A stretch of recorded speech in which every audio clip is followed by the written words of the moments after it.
Doing? Hotep, hey, this is Michael Imhotep, founder of the African History Network, host of the African History Network show. I'm a talk show host, researcher, lecturer, writer, and historian. So it is Sunday, April 9th, 2023. Easter Sunday, Resurrection Sunday for some.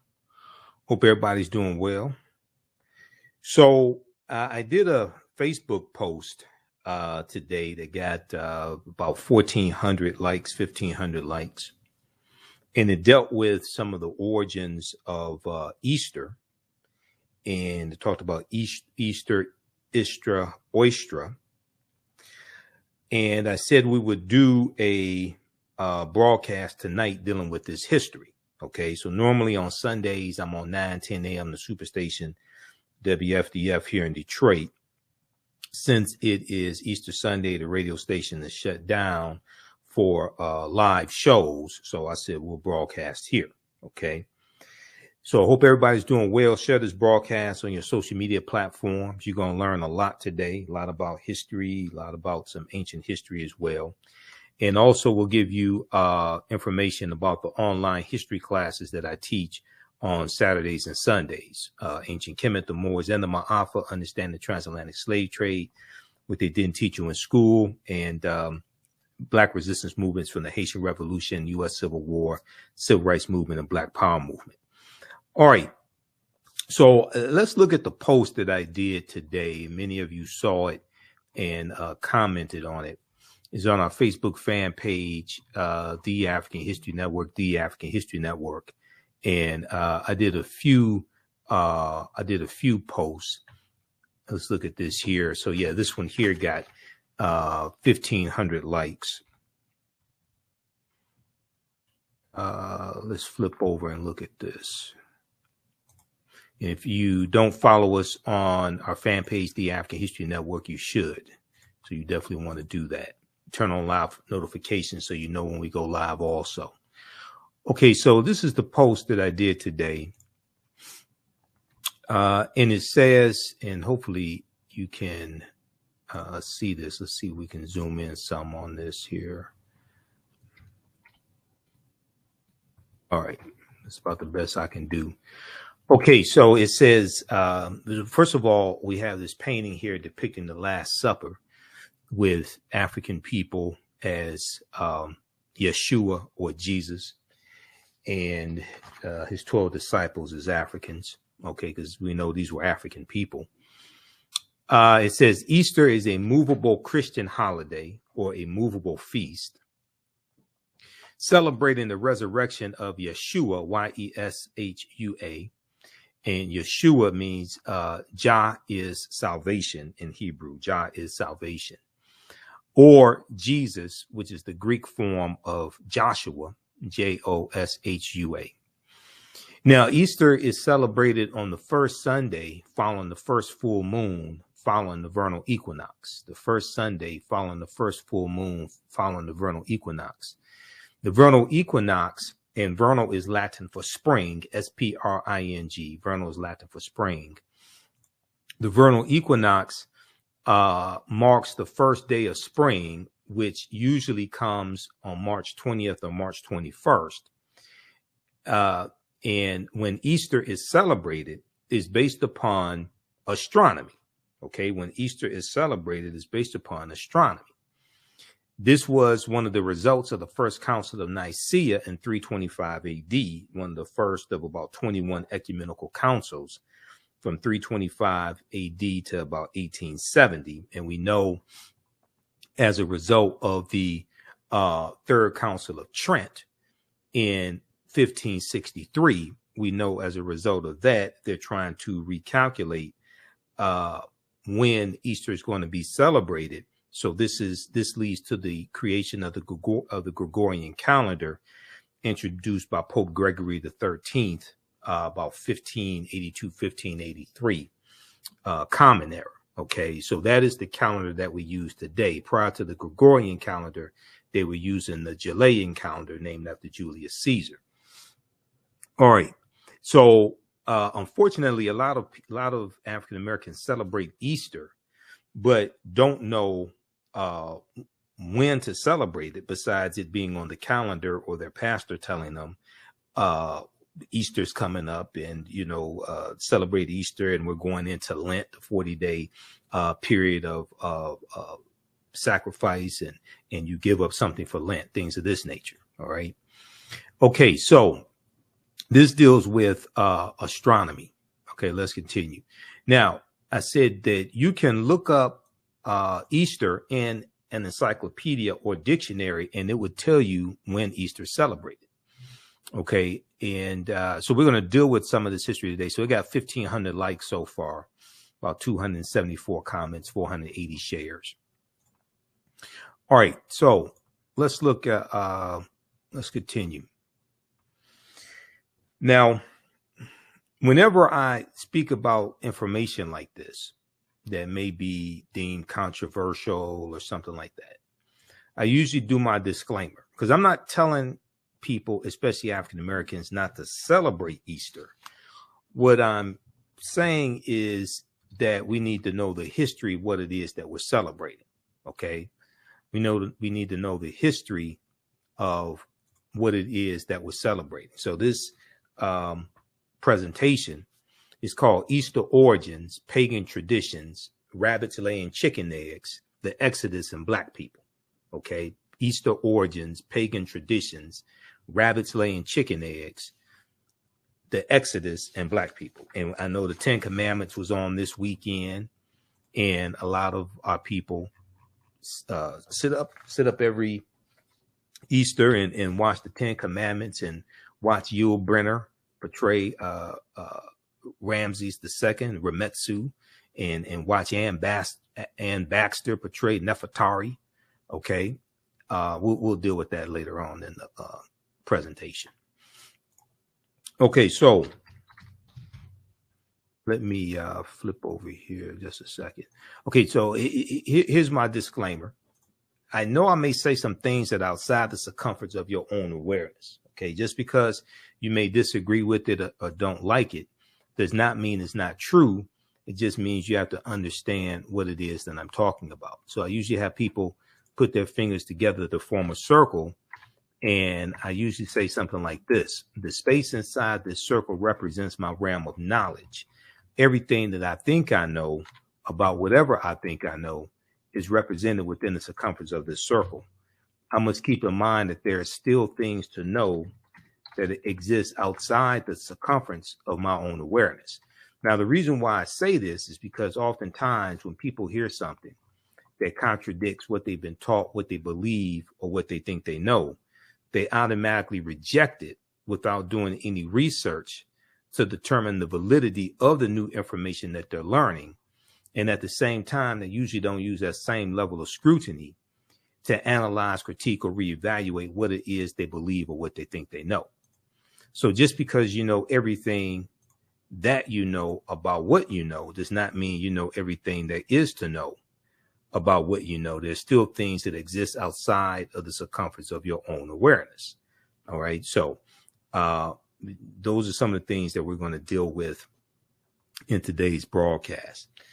All right. And I encourage people to read the books African People and European Holidays and Mental Genocide by Dr. Shaka Musa Barashango, book number one and book number 2, African People and European Holidays and Mental Genocide. Because in these books, he deals with the history of all these European holidays that we have been taught to celebrate. Okay. And once again, I'm not telling African Americans don't celebrate Easter, but you should at least know the history of what it is that we have been taught to celebrate.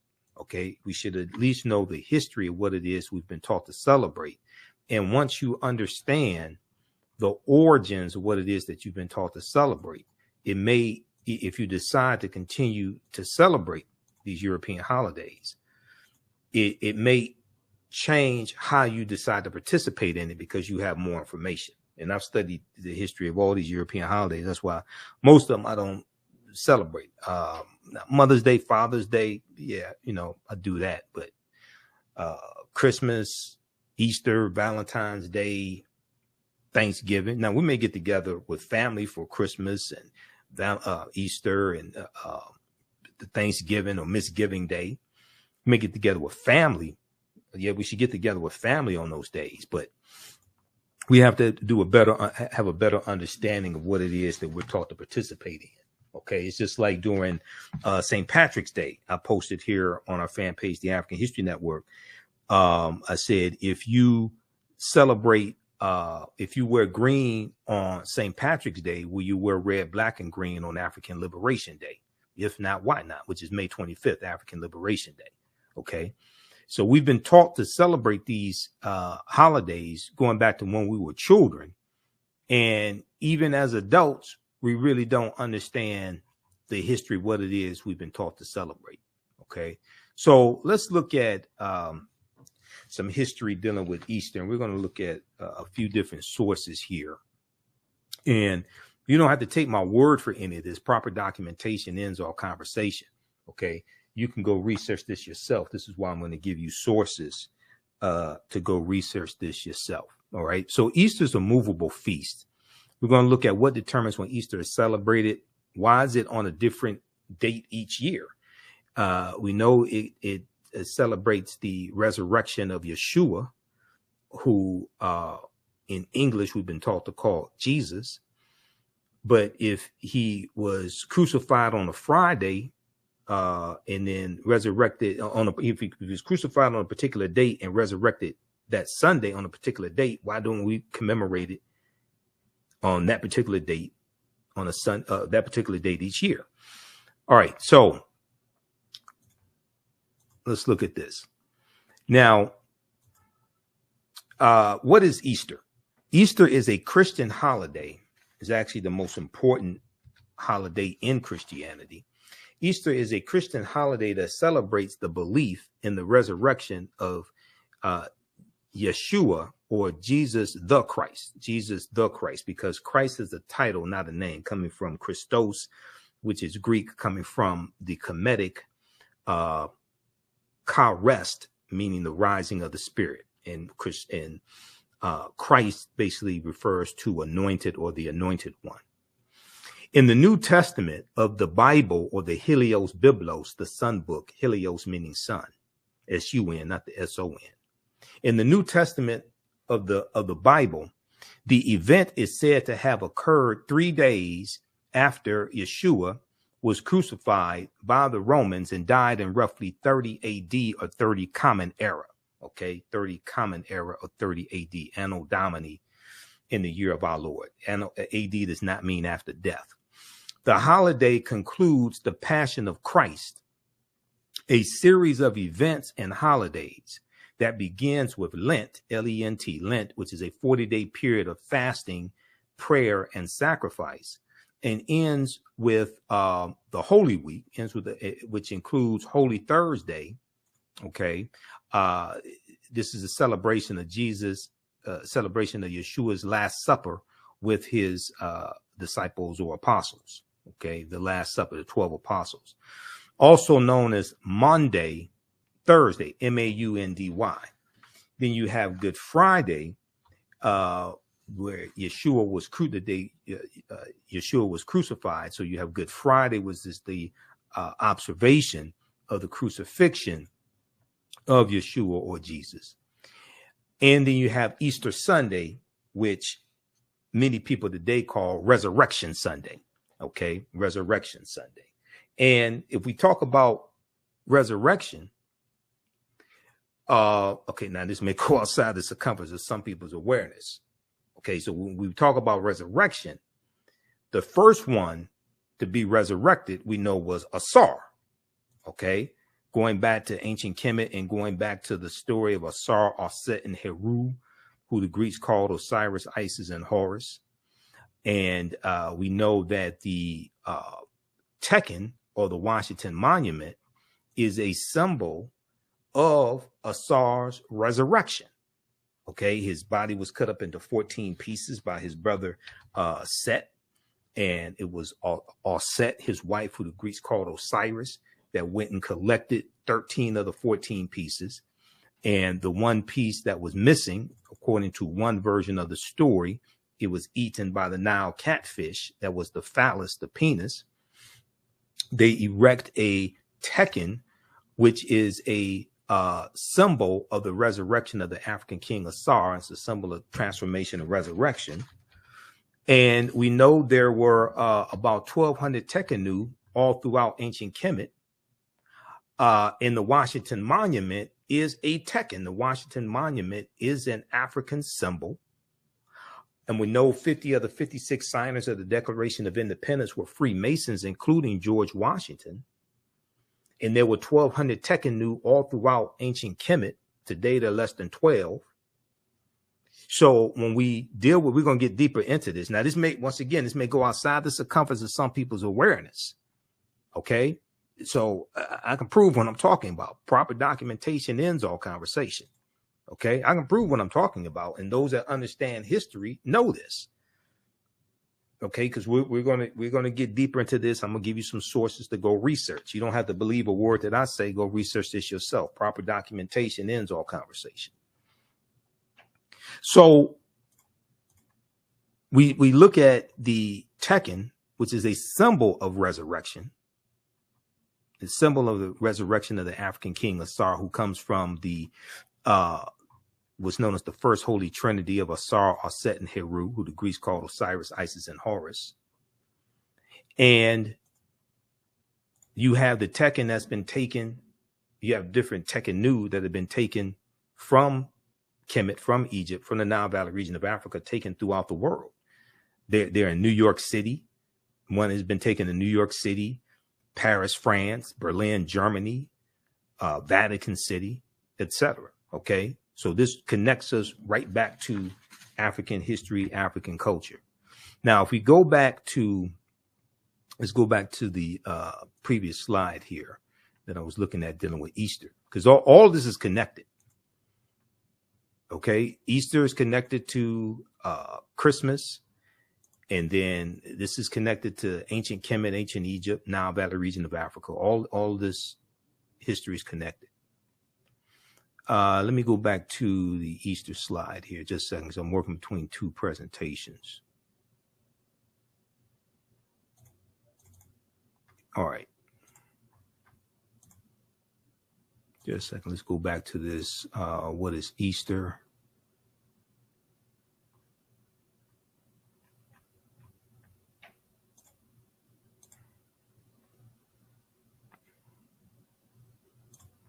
All right, hold on. Okay, here we go. Got to put that back into presentation format.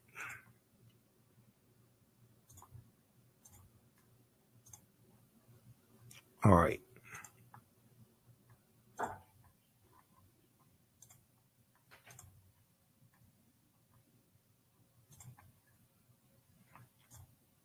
Okay, just a second here. Let me resume slideshow. There we go.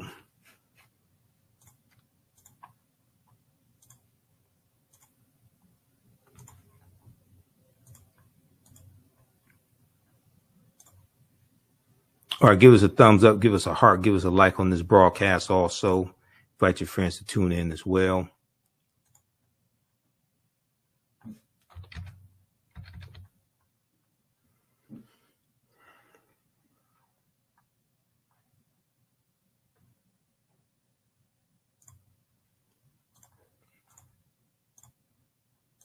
All right, let's continue.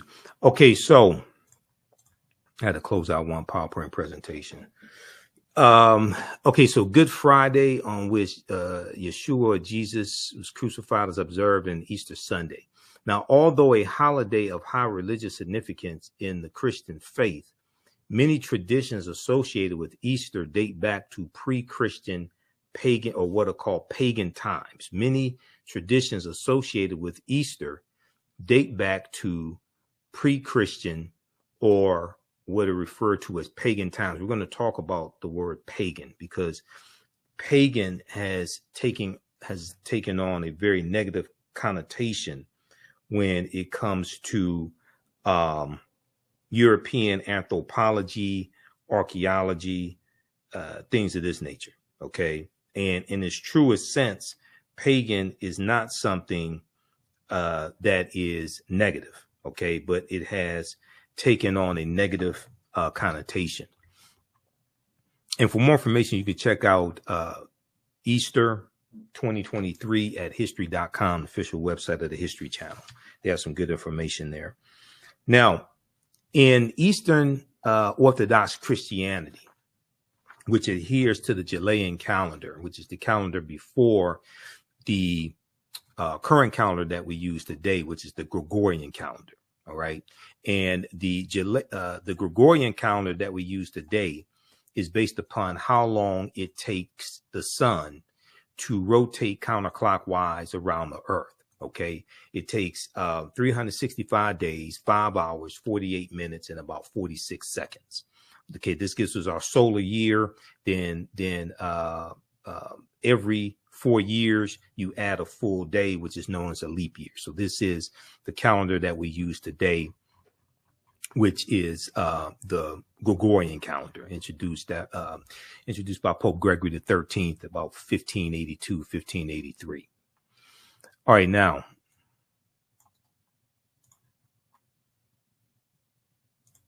All right, let's continue. So in Eastern Orthodox Christianity, which adheres to the Julian calendar, Orthodox Easter falls on a Sunday between April 4th and May 8th of each year. April 4th and May 8th of each year. In some denominations or Protestant Christianity, Easter Sunday marks the beginning of Easter tide, or what's known as the Easter season. Easter tide, or what's known as the Easter season. And Easter tide, the Easter season, ends on the 50th day after Easter, which is known as Pentecost Sunday, or you may hear it referred to as Pentecostal Sunday. Okay, so this is 50 days after Easter. Now, in Eastern Orthodox branches of Christianity, Easter Sunday serves as the start of the season of Pascha, P-A-S-C-H-A, which is Greek for Passover. And we're going to talk about Passover as well, and we're going to talk about the Exodus that we read about in the Helios Biblos, the Sun Book, but that we see depicted in the Ten Commandments with Yul Brynner. Okay, so you don't. We have to talk about the Passover. Okay, so the start of the season of Pascha, which is Greek for Passover, which ends 40 days later with the holiday known as the Feast of the Ascension. The Feast of the Ascension. Okay. Now, so what determines when Easter is celebrated? Because Easter falls on a different date each year. So if Yeshua resurrected on a particular Sunday, why don't we commemorate that particular date? Okay. Each Sunday, whether it was April 25th or May 2nd, whatever it is. All right. Now, the complicated dating for Easter was set in 325 Common Era AD at the First Council of Nicaea, which scheduled the festival to be celebrated on the first Sunday following the first full moon occurring next after the Vernal Equinox, which falls on about March 20th, March 21st. It can fall early in the morning on March 22nd, but you're dealing with that period of time. However, if the full moon occurs on a Sunday, Easter will be celebrated the following Sunday. Okay, so basically Easter is celebrated on the first Sunday following the first full moon, following the vernal equinox. All this deals with astronomy. Same thing dealing with Christmas. Okay, nowhere in the, now this may go outside the circumference of some people's awareness. Just because you disagree with it or don't like it does not mean it's not true. Just means you have to do some research to understand what I'm talking about. Nowhere in the biblical text does it state that Jesus the Christ or Yeshua was born on December 25th. Nowhere in the biblical text does it state that. Okay, so the reason why Yeshua's birthday or is celebrated on December 25th is based upon astronomy that deals with the winter solstice. All right, we'll come to that in just a minute. Okay, the winter solstice. Make a note of the winter solstice because that deals with astronomy as well. So oftentimes we're taught to do certain things, but we don't know why we're taught to do it. Because if we understood that all this dealt with astronomy, well, we know there was African people who created astronomy, who discovered astronomy. That will cause us to start studying it more. That would cause us to then start tracing all this back to ancient Africa.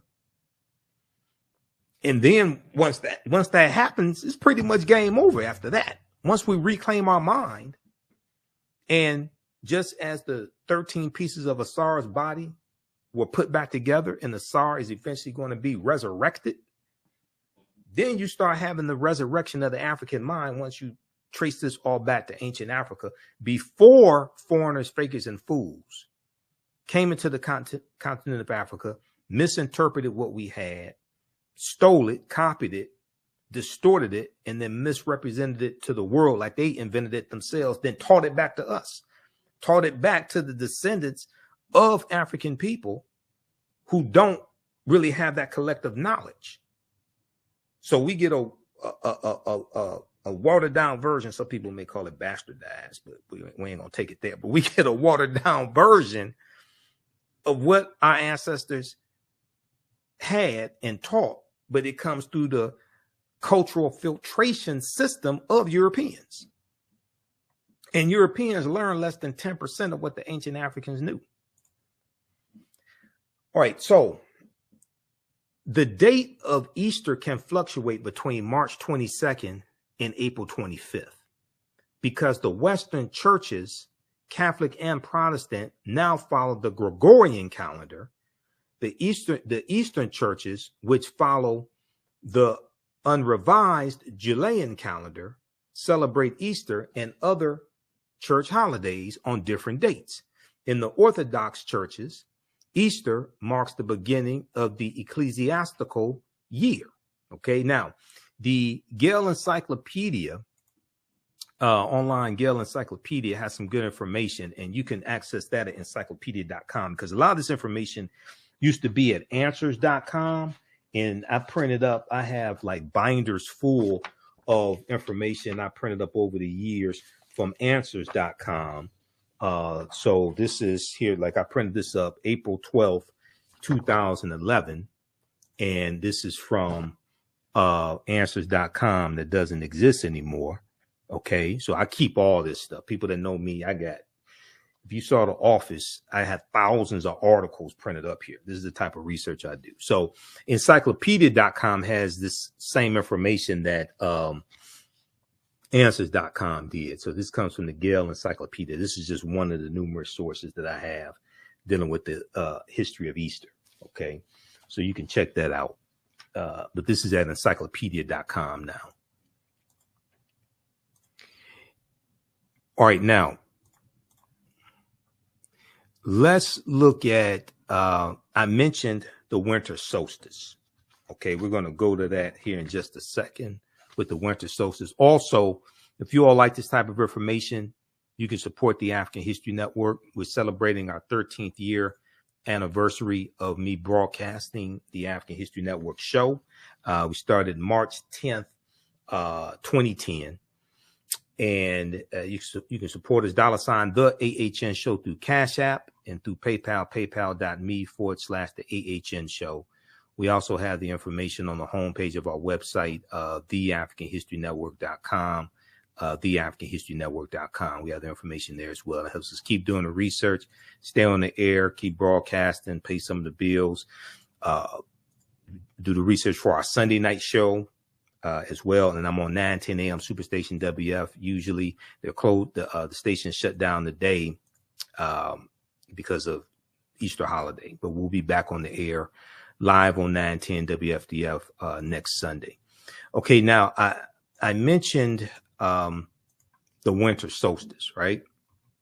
And I do a 3-hour lecture dealing with ancient Kemet, the winter solstice, and the history of Christmas. All right, so what determines when Christmas is celebrated?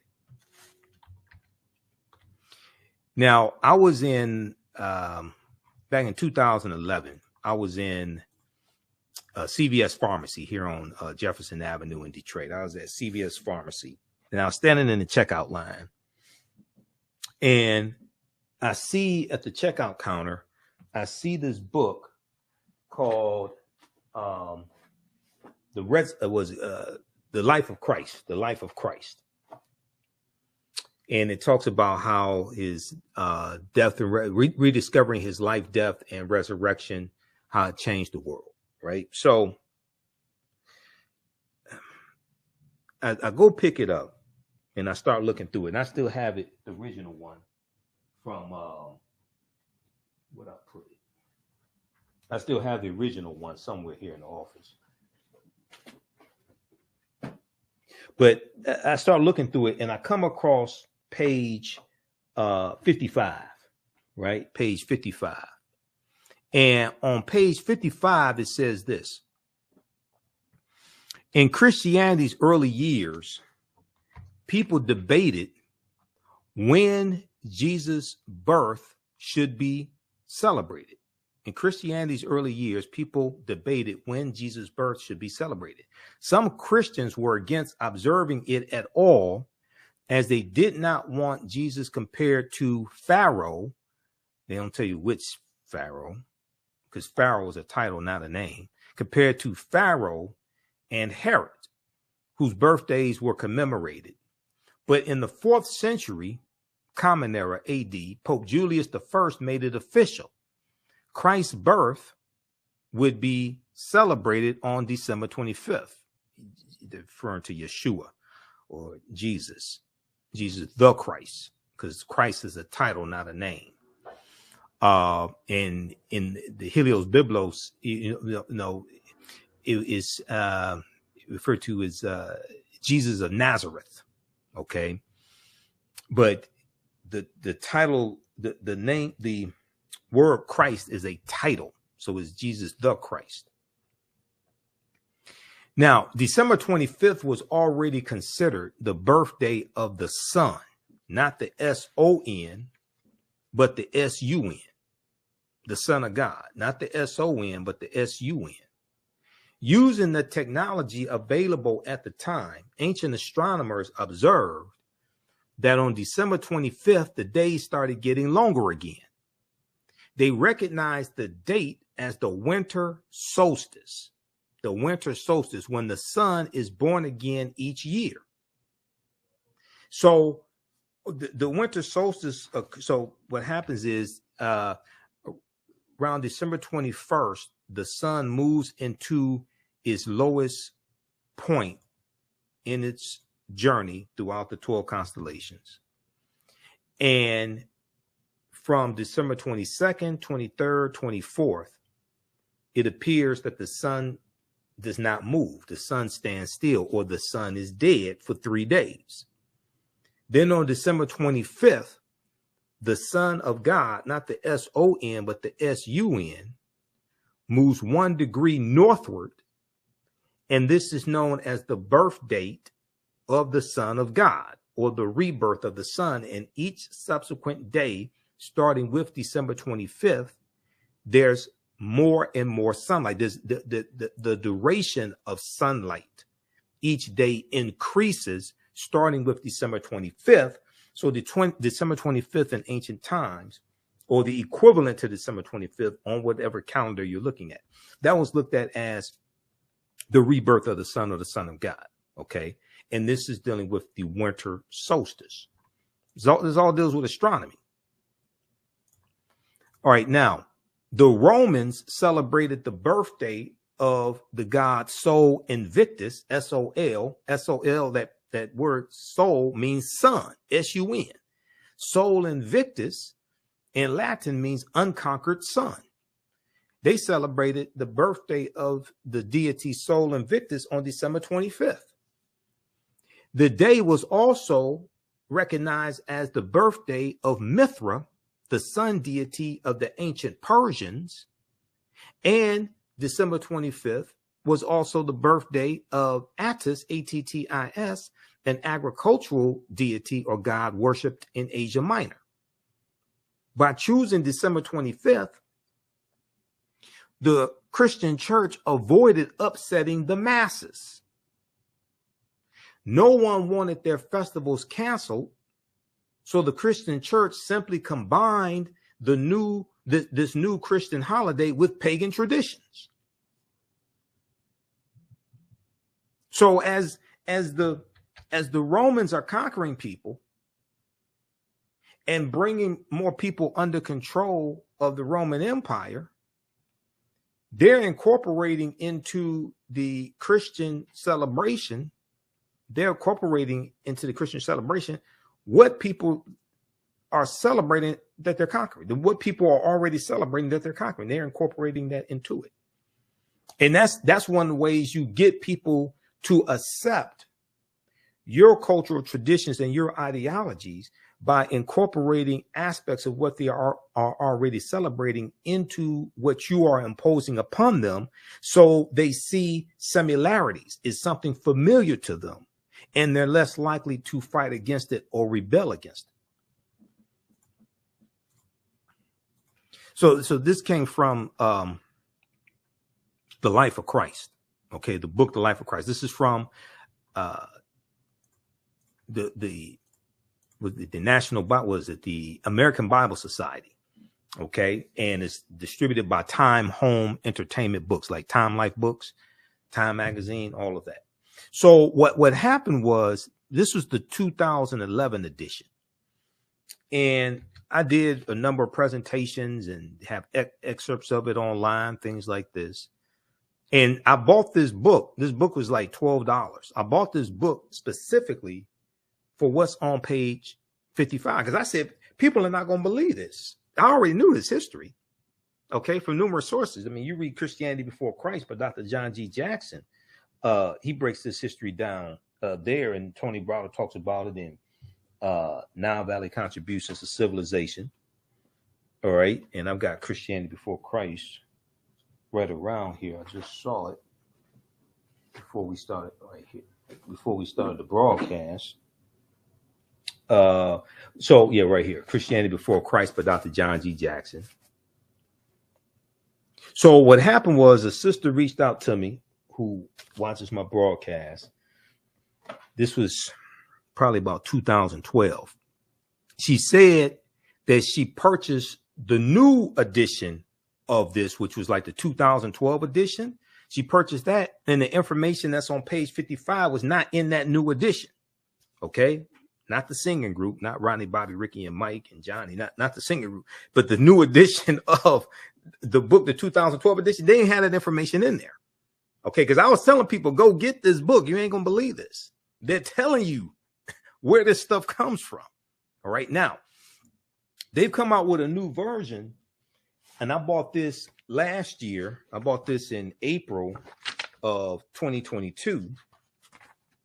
Now, this is called The Resurrection of Jesus. I haven't had time to scan this one. The Resurrection of Jesus. Okay. This is about, well, how much I pay for this book? $13, $14, something like this. Yeah, $13.99. Now, in this one, and I got this from CVS also. This is put out by, okay, Centennial Bible, but this is one of those expensive books you see at the checkout stand at CVS. Now, in this one, on page, what page was that? They actually talk about Asar, Aset, and Heru.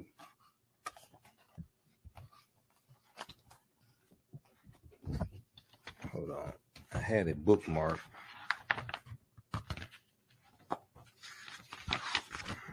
Let me see, I'll find this here. Because what they said was, and they actually had a picture of Aset, and they're trying to separate where all this stuff comes from.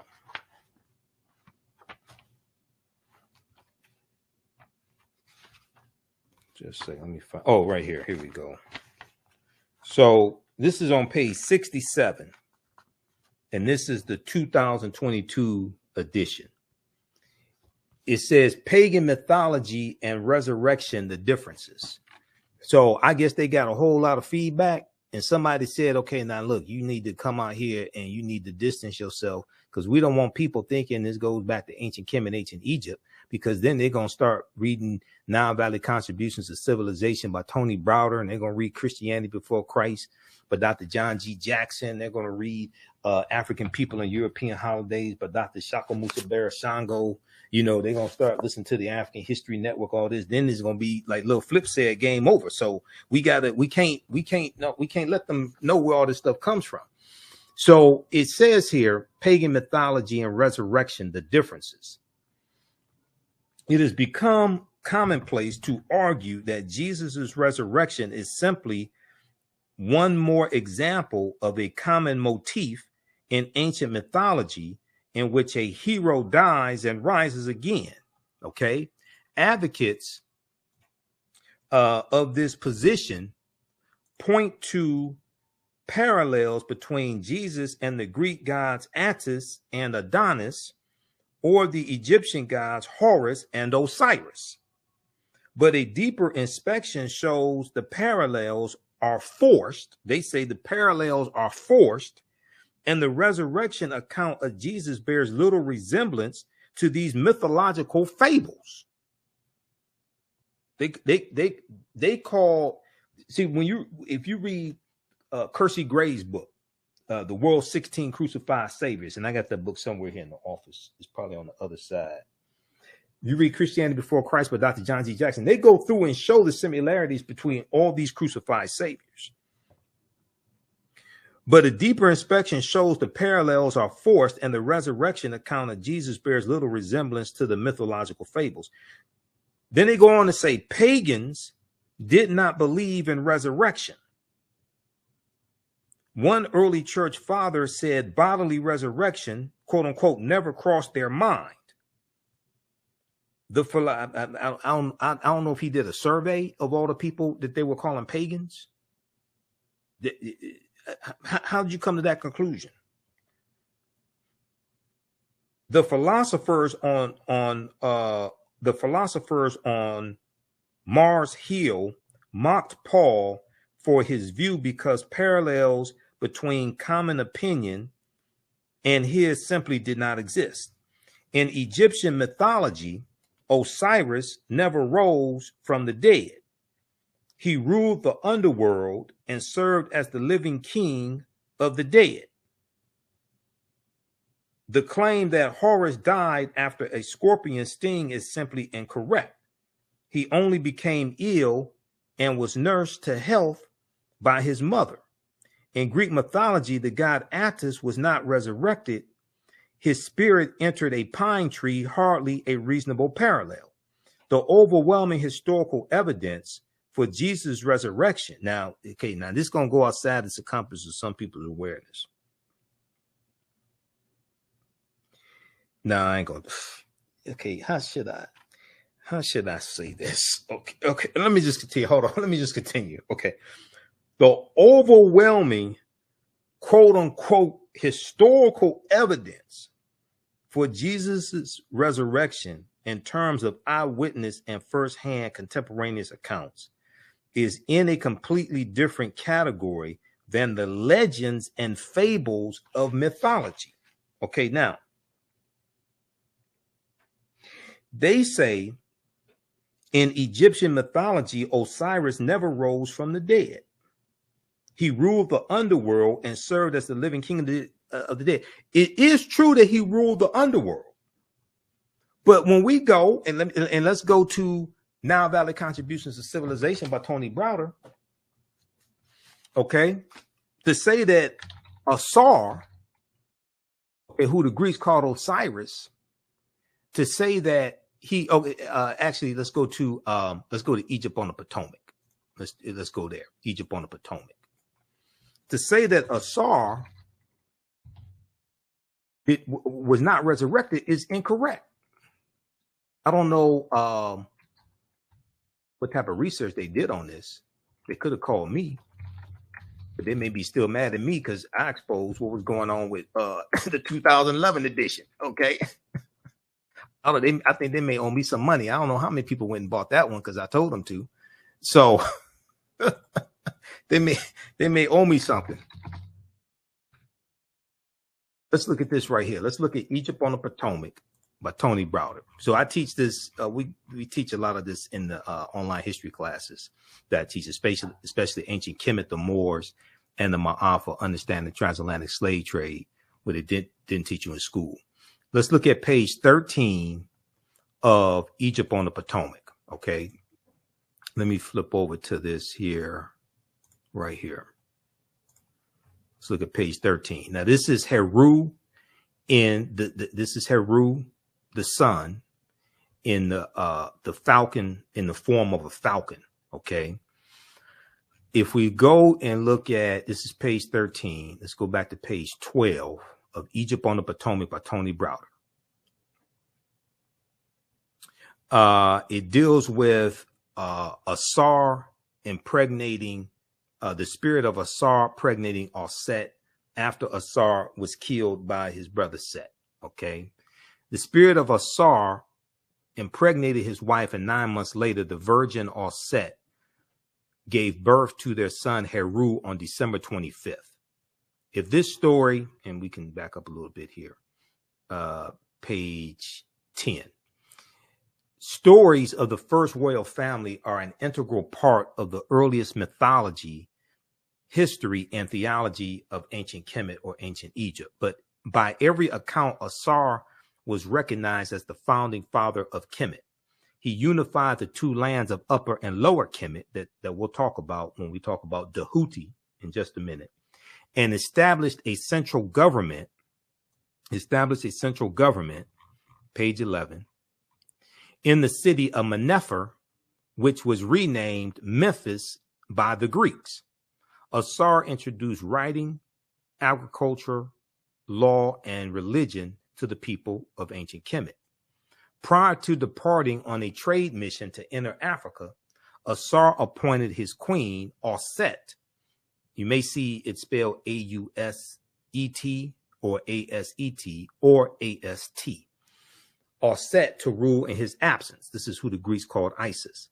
This infuriated his brother Set, who felt that he should rule in Asar's absence. A rejected and angry Set, the brother, plotted to usurp his brother's rule, Asar. Shortly after returning to Kemet, Asar was assassinated by Set, who not only murdered Asar, but cut up his body into 14 pieces and scattered them throughout the land. So this is like Cain and Abel before Cain and Abel. When Auset learned of the murder and dismemberment of her husband, she fled the royal palace and cried a river of tears as she sailed down the Nile in search of Asar's remains. Okay, now Auset eventually found 13 of the 14 pieces of Asar's body. During a period of 10 weeks, Auset literally remembered Asar as she found each severed body part. She washed each part of Asar's body, anointed them with oils, and then wrapped the entire body in bandages. Auset created the first mummy in Kemetic history or ancient Egyptian history. It took her 70 days to find, reassemble, anoint, and embalm her husband, Asar. Thus, 70 days became the period for the mummification process that ancient Kemetic priests would follow for the next 3,000 years. Prior to Asar's burial, Auset reflected on their brief life together. She loved her husband dearly, even though they had never consummated their marriage. Auset was still a virgin and grieved because she would never bear Asar's children and produce an heir to his throne.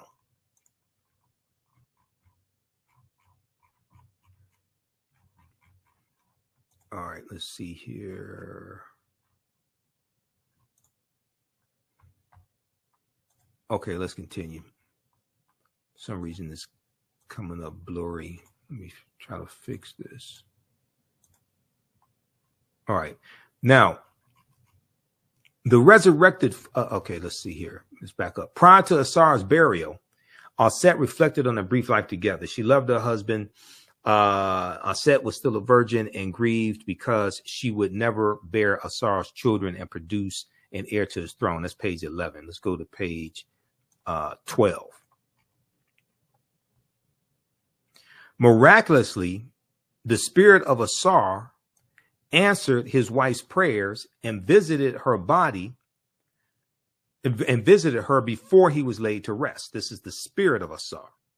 The spirit of Osiris impregnated his wife, and 9 months later, the virgin Set gave birth to their son Heru on December 25th.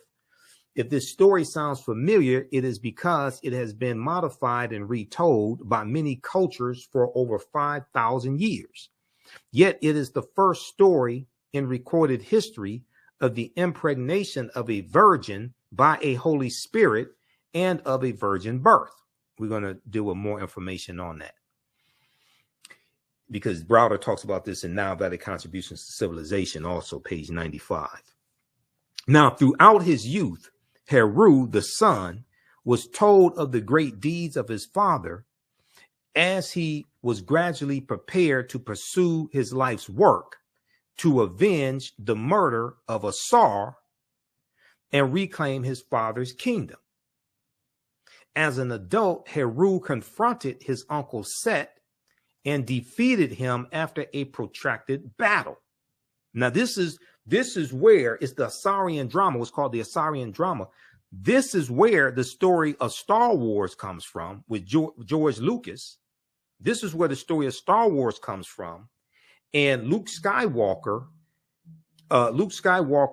killing Darth Vader, but he resurrects his father. Darth Vader is his father, but he resurrects the good out of Darth Vader. So he, at the end, when you watch Return of the Jedi, because you have the trilogy before they came out, all these other movies, you had the trilogy, Star Wars, Empire Strikes Back, and Return of the Jedi. It's in Return of the Jedi that Luke Skywalker kills Darth Vader, but before Darth Vader dies, Luke Skywalker resurrects the good out of Darth Vader. Anakin Skywalker, he resurrects the good out of him, and Darth Vader kills the Emperor, okay, to save Skywalker's life, and Skywalker is his son. All right, and we dealt with Obi-Wan Kenobi being who really sacrifices himself also, and we deal with the spirit of Obi-Wan Kenobi. But George Lucas, his mentor's name was Bill Moyers. Joseph Campbell. Joseph Campbell wrote a book called The Power of Myth, and Joseph Campbell taught George Lucas about all these different mythologies from different cultures. One of them was dealing with Osiris, Set, and Heru. This is where this comes from. In the Jedi Knight, I interviewed Professor Kabahaya Watha Kamene about this back in like 2015, 2016. The Jedi Knight come from the Jed column, which represents the spine of Osiris. Okay, so there's an African origin to Star Wars. There's an interview that Bill Moyer did with George Lucas that gets into a lot of this and gets into the mythology, things like this. Okay, now let's continue. All right, now, throughout his youth, Heru was told of the deeds of his father.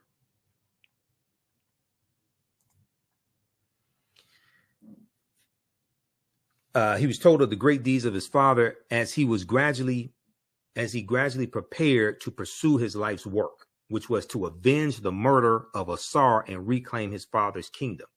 As an adult, Heru confronted his uncle Set and defeated him after a protracted battle. According to the ancient myth, after the battle, the victorious Heru was transformed into a falcon and flew into heaven to tell his father of his victory over Set. When Heru returned to Kemet and reclaimed his father's throne, Osiris was resurrected. Asar was resurrected. Asar was resurrected, and his spirit ascended to the throne of judgment, where he presided over the souls of the deceased who appeared before him. Okay, he sits on the throne of judgment, and you have the famous scene called the judgment scene. But Asar was resurrected. Okay, this is page 12 of Egypt on the Potomac by Tony Browder. Okay, now in the page 67 of the Resurrection of Christ, the world's greatest hope. Okay, I'm not saying don't buy the book. You can buy the book. I bought it. Okay, so I'm not going to tell you don't buy it, and I bought it. You could, but here on page 67, where they said pagan mythology and resurrection, the differences, they said Asar was not resurrected. That's false. Asar's spirit was resurrected. They said Asar was not resurrected. That's false. And I surmise that they said Asar was not resurrected, because then if you admit that this is an ancient resurrection story before the story of Yeshua was resurrected, then people are going to go and ask their pastor, wait a second, why aren't you teaching us this? They're going to go ask the minister, why aren't you teaching us this? They're going to start doing some research. But if you can throw them off the trail and say, oh, that didn't happen, well, then you can misdirect them. Okay? And I'm not saying don't read the Bible. Yeah, we should read the Helios Biblos. I got one right here. See, I have a study Bible. New King James Study Bible. This was New King James New King James Study Bible. Okay? New King NKJV, New King James Version Study Bible. The Study Bible has 2,000 pages, and it came with a CD-ROM. So I bought this back in April 5th, 2009. Okay, April 5th, 2009. Came with a CD-ROM also, because this gives a deeper understanding. See, the devotional Bible, my devotional Bible, is like 400 pages. The New King James Study Bible, which was $40 back in 2009, I don't know what it is now. It's probably $140, something like that with inflation. I don't know. This is 2,000 pages. It gives you deeper understanding, word definitions. It gives you like geographical understanding, different background. It's a much deeper understanding. The devotional Bible is the Bible that people sit up in church and look at when the pastor talks and they say amen and hallelujah, things like this, and don't know what he's talking about. Okay, that's the devotional Bible. All right. Okay, let's continue here. Amen, coming from the Amen priest and priestesshood, also coming from ancient Kemet as well. Okay, I don't want to get too deep into this, but so some people, so this is going to start causing people to ask questions, right? You don't have to believe a word that I say. Go do your own research. This is why I provide you with the sources. Proper documentation ends all conversation. And if I can get you to start asking questions, then you start seeking out answers. Okay. If we look at this piece right here, and I talk about this in my classes, there's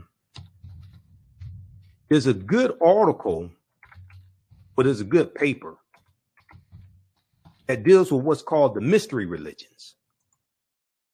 The mystery religions. And it talks about the influence of Asar, Aset, and Heru, or what the Greeks called Osiris, Isis, and Horus. It talks about this, right? Now, it's not written by Dr. Yosef Ben Yakinen. It's not written by Tony Browder or Professor James Small or Dr. John Henrik Clark or Professor Kabahai Walter Kamene or Dr. Ray Higgins, anything like that. It's not written by them. It's written by Dr. Martin Luther King Jr. when he was at Crozier Theological Seminary between November 29th, 1949 and February 15th, 1950. The name of this paper that Dr. Martin Luther King Jr. wrote is called The Influence of the Mystery Religions on Christianity. The influence of the mystery religions on Christianity. Okay, now this is at the Stanford University. This is at Stanford University's Martin Luther King Jr. Research and Education Institute. All right. So long story short, I don't have time to get through the whole paper. But when we look at this here, what he is talking about is the influence on Christianity of these different mystery religions that are a retelling of the same story of the virgin birth, adoration, annunciation, then a resurrection of a savior. So he talks about the influence of Osiris and Isis. The influence of Osiris and Isis.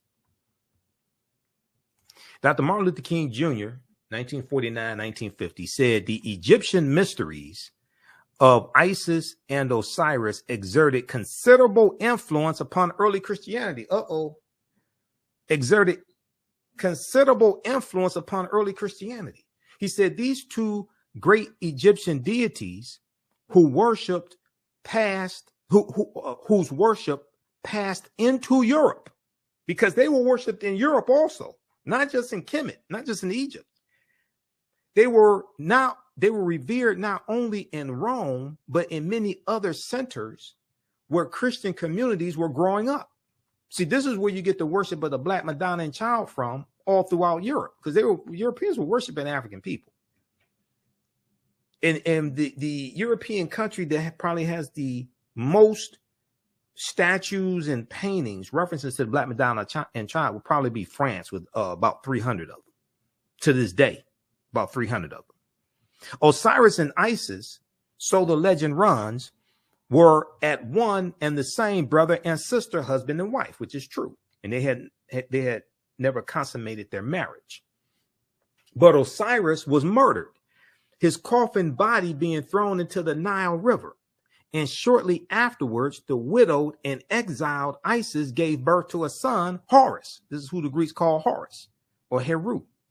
Meanwhile, the coffin was washed up on the Syrian coast and became miraculously lodged in the trunk of a tree. This tree afterwards chanced to be cut down and made into a pillar in the palace at Byblos.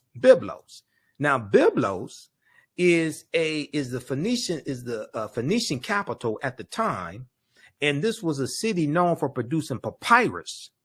And this is the city where the early Christians go to get the papyrus to copy down the stories that they see depicted on the walls of the Amen priest and priestesshood in these temples. Okay, and they copy these stories down and put them into a book. After recovering Osiris' dismembered body, Isis restored him to life and installed him as king in the netherworld. Meanwhile, Horus, having grown to manhood, reigned on earth, later becoming the third person of this great Egyptian trinity. Okay, so read the rest of this. I don't have time to get through the whole paper for Dr. Martin Luther King Jr. This is why I tell people we haven't studied Dr. King. And every Dr. King Day, we disgrace him with these watered down, try not to cuss, with these watered down Dr. King Day celebrations sponsored by corporate America. And I can listen. I know a lot of people mean well, but I can listen to them tell they ain't never studied Dr. King. He was a black revolutionary. And I'm like, at least if you're going to read one thing about Dr. King, at least read his last book, Where Do We Go From Here? Chaos or Community, because he wrote 5 books. So when I see people, I know they mean well, but they keep doing these watered down,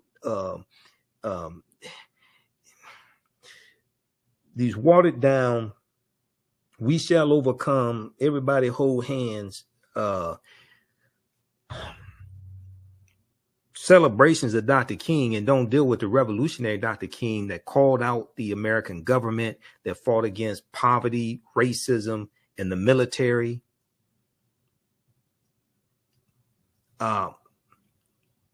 And toward the end of both of their lives, Dr. King and Malcolm X's ideologies were converging.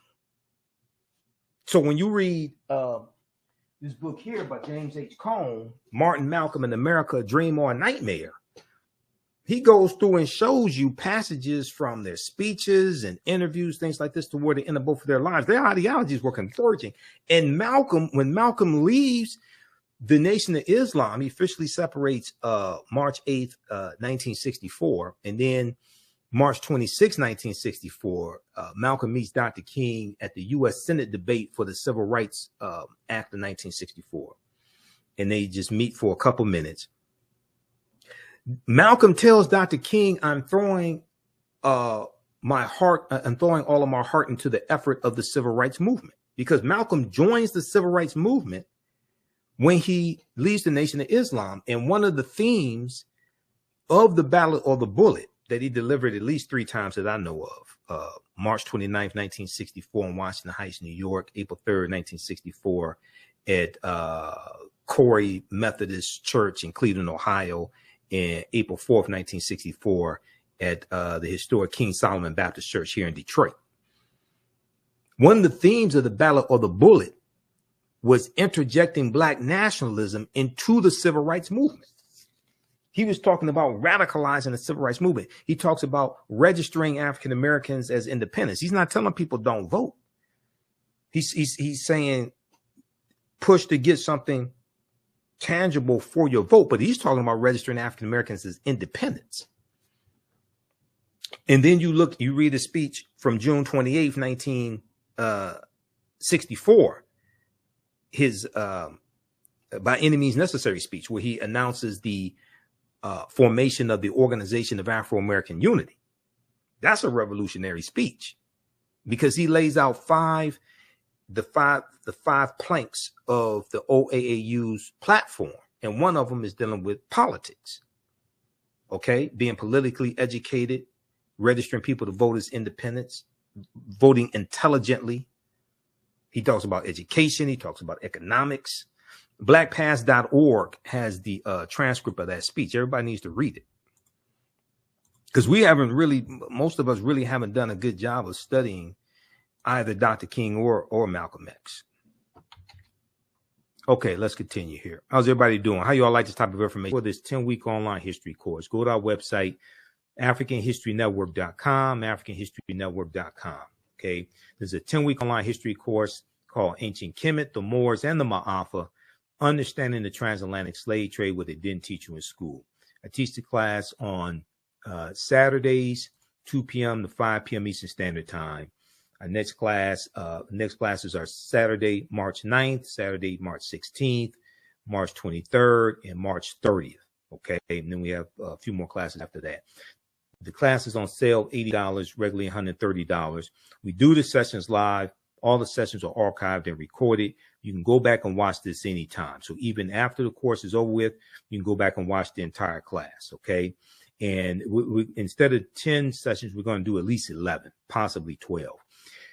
The course outline, the lesson plans for all 10 classes or 10 plus classes are laid out here.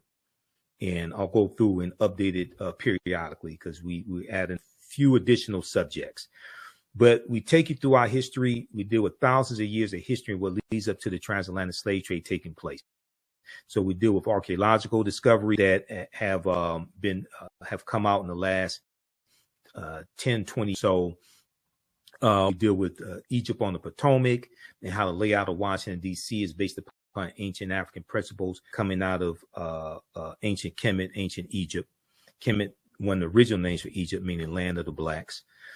We look at the African origins of Star Wars and the Assyrian drama. There's an excerpt of an interview that I did with Professor Kaba Hiawatha Kamene, where we look at this information. We look at the Hannibal Barca and the Punic Wars, okay, and especially the Battle of Cannae, 216 BC. We look at Hannibal crossing the Alps, crossing the Pyrenees, 219 BC, but the Battle of Cannae, 216 BC. The Battle of Zama, 202 BC, where Hannibal Barca is defeated by Publius Cornelius Scipio. And Publius Cornelius Scipio takes the surname Africanus after he defeats Hannibal Barca at the Battle of Zama in 202 BC. Africa is not named after a Roman general. The Roman general took the surname Africanus after he defeated Hannibal Barca. And we know that Africanus is Latin, meaning belonging to Africa. It's Latin meaning belonging to Africa.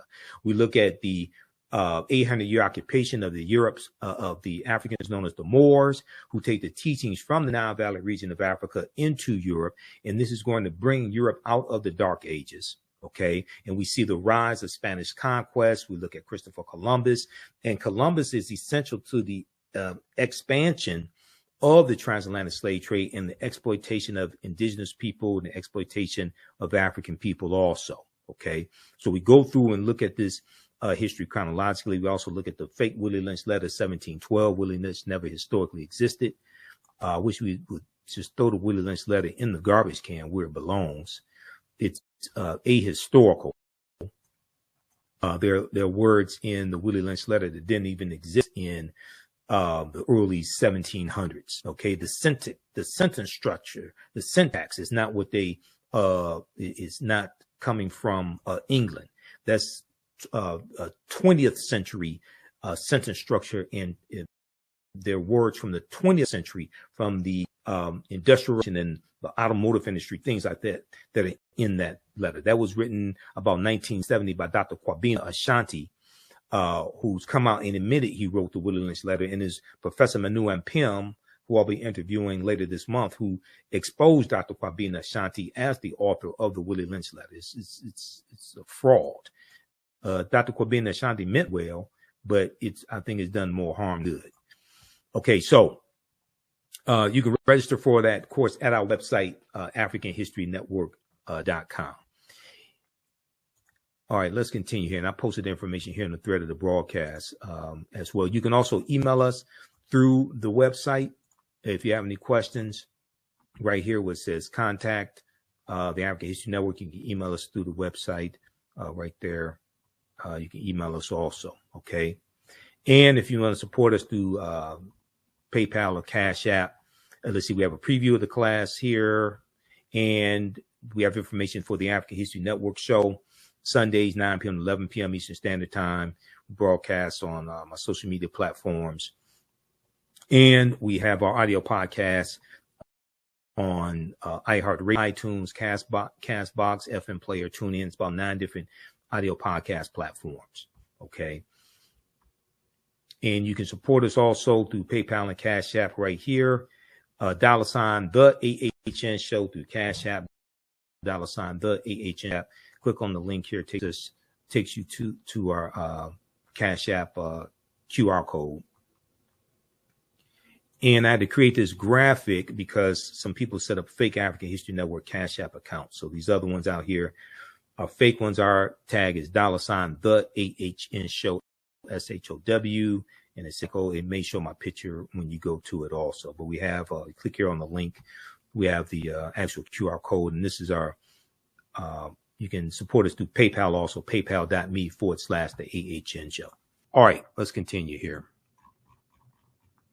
And let's look quickly here, some of your comments. One pretty, who's this? One pretty boy 11 said, good to see you and hear you, Mike. He must be a Kappa. Okay. He must be a pretty boy Kappa. Jonna Matthews gave us about 1,400 thumbs ups. And we've got Wilbur, Sana, Eliab C. One pretty boy said, facts. Let's see who's this. Cynthia Clark said Dr. King was woke. #love. Dr. King was brilliant. Ishmael Abdul said real interesting. We've got Cameron watching also. Sunflowers said good evening, everyone. And Rachel W said Rachel from Detroit, Michigan, sending love to all. Okay. All right, let's continue.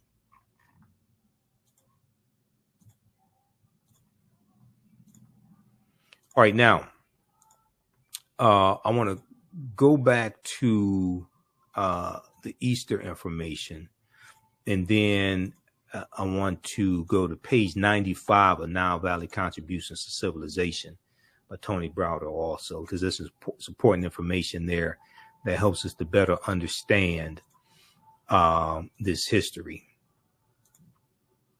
All right, let's see here. All right. Okay, there we go. I had to put this back in presentation mode.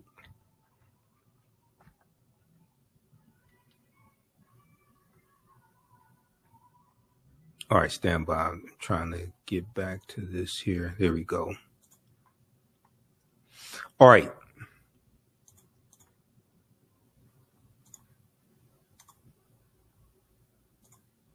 Let's see where we left off.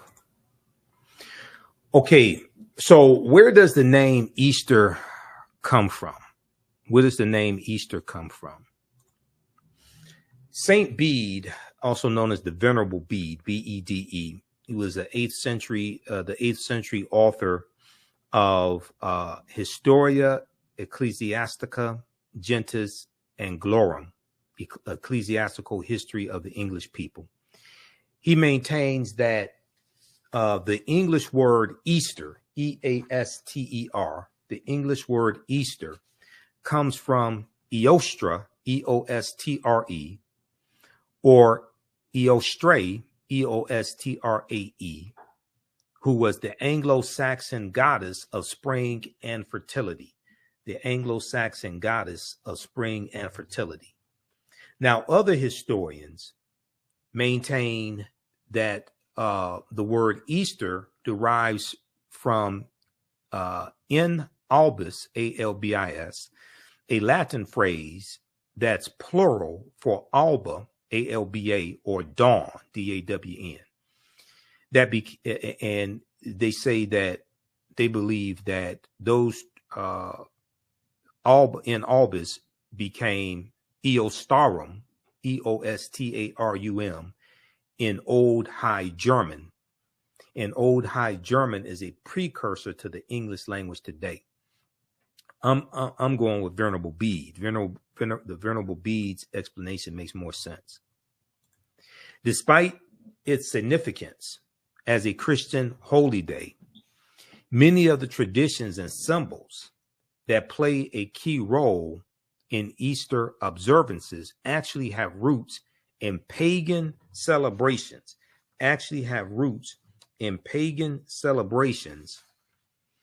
and observances, particularly the pagan goddess Eostre, E-O-S-T-R-E, and in the Jewish holiday Passover. Okay, now, what is pagan? What is pagan? Now, pagan is a word that is misused to speak negatively about a group of people. If we look at the American Heritage Dictionary, and there are other dictionaries you can look at, Merriam-Webster, etc., pagan as a noun is an adherent of a polytheistic religion in antiquity, especially when viewed in contrast to an adherent of a monotheistic religion. So pagan is used negatively, and to say that, oh, these people were backwards, these were heathens, they believed in many gods and things of this nature. Okay. Now, if we look at the etymological derivation of the word pagan, pagan comes from Middle English, from the late Latin word paganus, P-A-G-A-N-U-S, paganus, from Latin meaning country dweller, civilian, and it also comes from pagus, which basically means country or rural district. So basically, pagan historically referred to somebody who was a country dweller, somebody who lived in the country, they lived in a rural district, and they were looked at as being, you know, backwards or something like that. Just like today we may look at some people in the South as being backwards, or, you know, something like that. They may still make moonshine or something. You know, they're in the country. You say that, you know, they're backwards. They may have an outhouse or something. So that's what pagan originally meant. Okay. So you can check out the American Heritage Dictionary or Merriam-Webster or others for to get a better understanding of pagan. Now, like many other Christian feasts, the celebration of Easter contains a number of originally pagan or folk religious elements tolerated by the Christian church. Among these are customs associated with the Easter egg. Among these are customs associated with the Easter egg. Easter breads and other special holiday foods, and the European concept of the Easter hare, or in America, the Easter rabbit. Okay, all these are traditions from other cultures.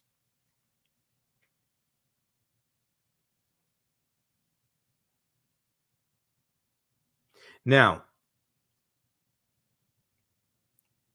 Easter breads and other special holiday foods, and the European concept of the Easter hare, or in America, the Easter rabbit, which brings baskets of candles and colored eggs during the night.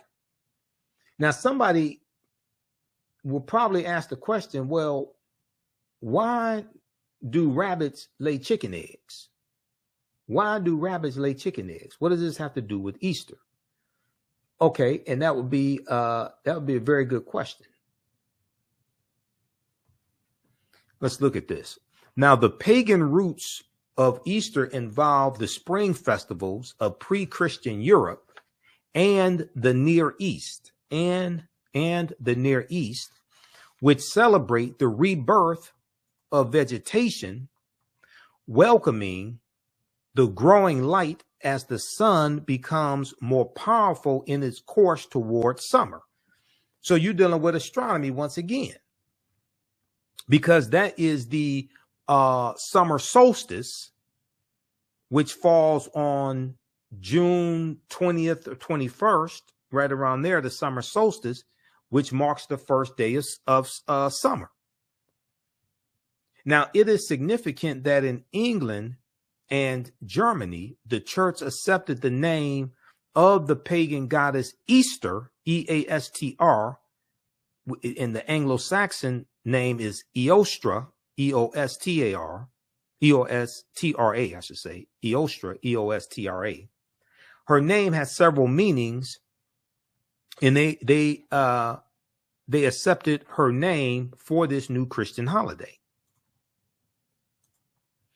In Mediterranean Europe, Italy, Spain, and France, Christianity adopted Pascha, P-A-S-C-H-A, a word derivative of Passover, from which comes the adjective paschal for things pertaining to Easter, such as the paschal lamb. Okay, and paschal is Greek. Okay, Pascha is Greek for Passover. All right, now,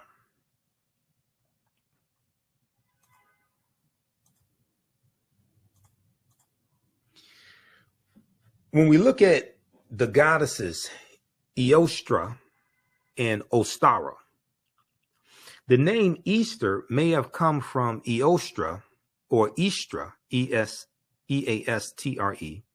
the Teutonic or Anglo-Saxon goddess of spring and fertility, whose feast was celebrated around the start of spring.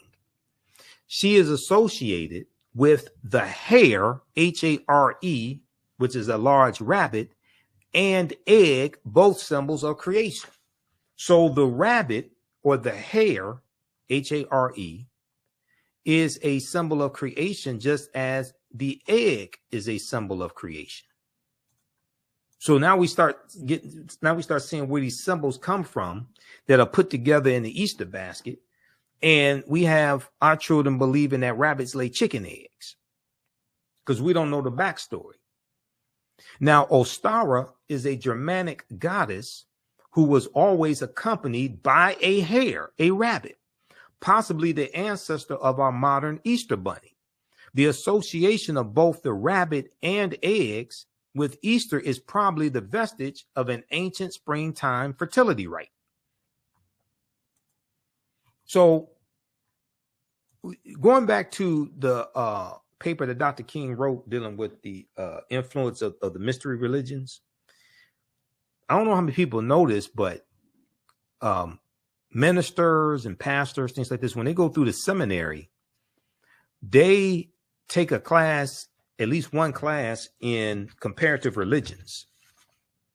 They take at least one class in comparative religions. So the information that Dr. King was talking about Osiris and Isis and Horus, things like this, the ministers know this because they study this in their comparative religion class. They know this information. Now, how much they let you know that they know, well, that's another story. Some of them will readily admit it. Others may act like they don't know what you're talking about or something, but they know this. So we have to, next Sunday, people are going to have a lot of questions. They may have a lot of questions. You may take notes and go ask your pastor or Bible study, your Bible study class Wednesday night. Ask these questions. That's not to challenge anybody. That's to get a better understanding. That's why in Bible study, you use a study Bible.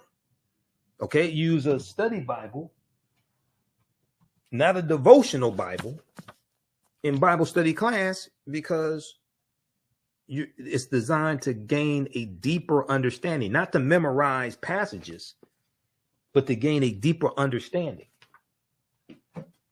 And if you take the stories of the Helios Biblos and trace them back, a lot of these stories trace back to ancient Kemet, ancient Egypt, trace back to Sumer, different Mesopotamia, different things of this nature. It'll reconnect African people to who we are. All right, now Fat Tuesday. We hear about Fat Tuesday, right? What is Fat Tuesday? Or Mardi Gras, okay? It's an occasion of great festivity and merrymaking. Let's see. Shrove Tuesday celebrated as a holiday in many places with carnivals, masquerade balls, and parades of costume merrymakers. And it comes from the Mardi Gras comes from the French mardi, meaning Tuesday, plus gras, meaning fat, from the feasting on Mardi Gras before the Lenten fasting season. Okay, now I want to go to, let's look at this here. I saw some comments earlier today, and people were talking about Ishtar, the goddess Ishtar. And there's memes floating around on social media that try to say that Easter is named after Ishtar, okay, which is false.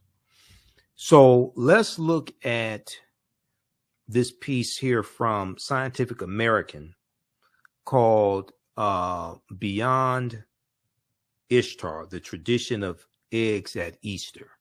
Beyond Ishtar, the tradition of eggs at Easter. And let me pull this up here.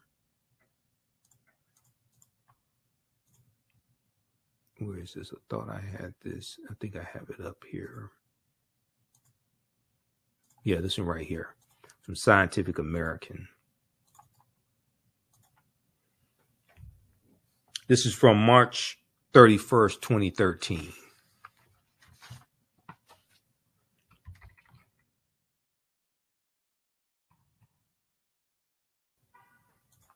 All right, let's flip over to this.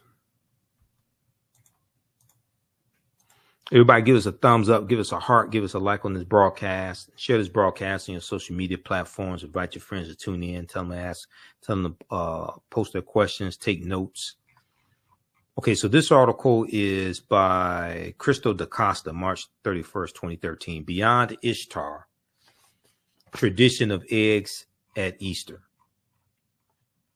And in the article on page 2, bottom of page 2, So she says that there is a meme floating around Facebook that some people have rallied around and are sharing as truth of Easter. It proclaims Easter was originally the celebration of Ishtar, Ishtar, the Assyrian and Babylonian goddess of fertility and sex. Her symbols, like the egg and bunny, were and still are fertility and sex symbols. Or did you actually think eggs and bunnies had anything to do with the resurrection? After Constantine decided to Christianize the empire, Easter was changed to represent Jesus, but at its roots, Easter, which is how you pronounce Ishtar, is all about celebrating fertility and sex. So this is like misinformation floating around on Facebook and probably other social media platforms. So it goes on to say, clearly we all know that Facebook memes are the ultimate source of information, particularly when they make a biting point about something or some group that is not particularly favorably viewed. But it is well known that under the Roman Empire, Christianity did indeed adopt the pagan tradition, pagan rituals of conquered peoples, as we already talked about, in an effort to help convert them. It worked very well.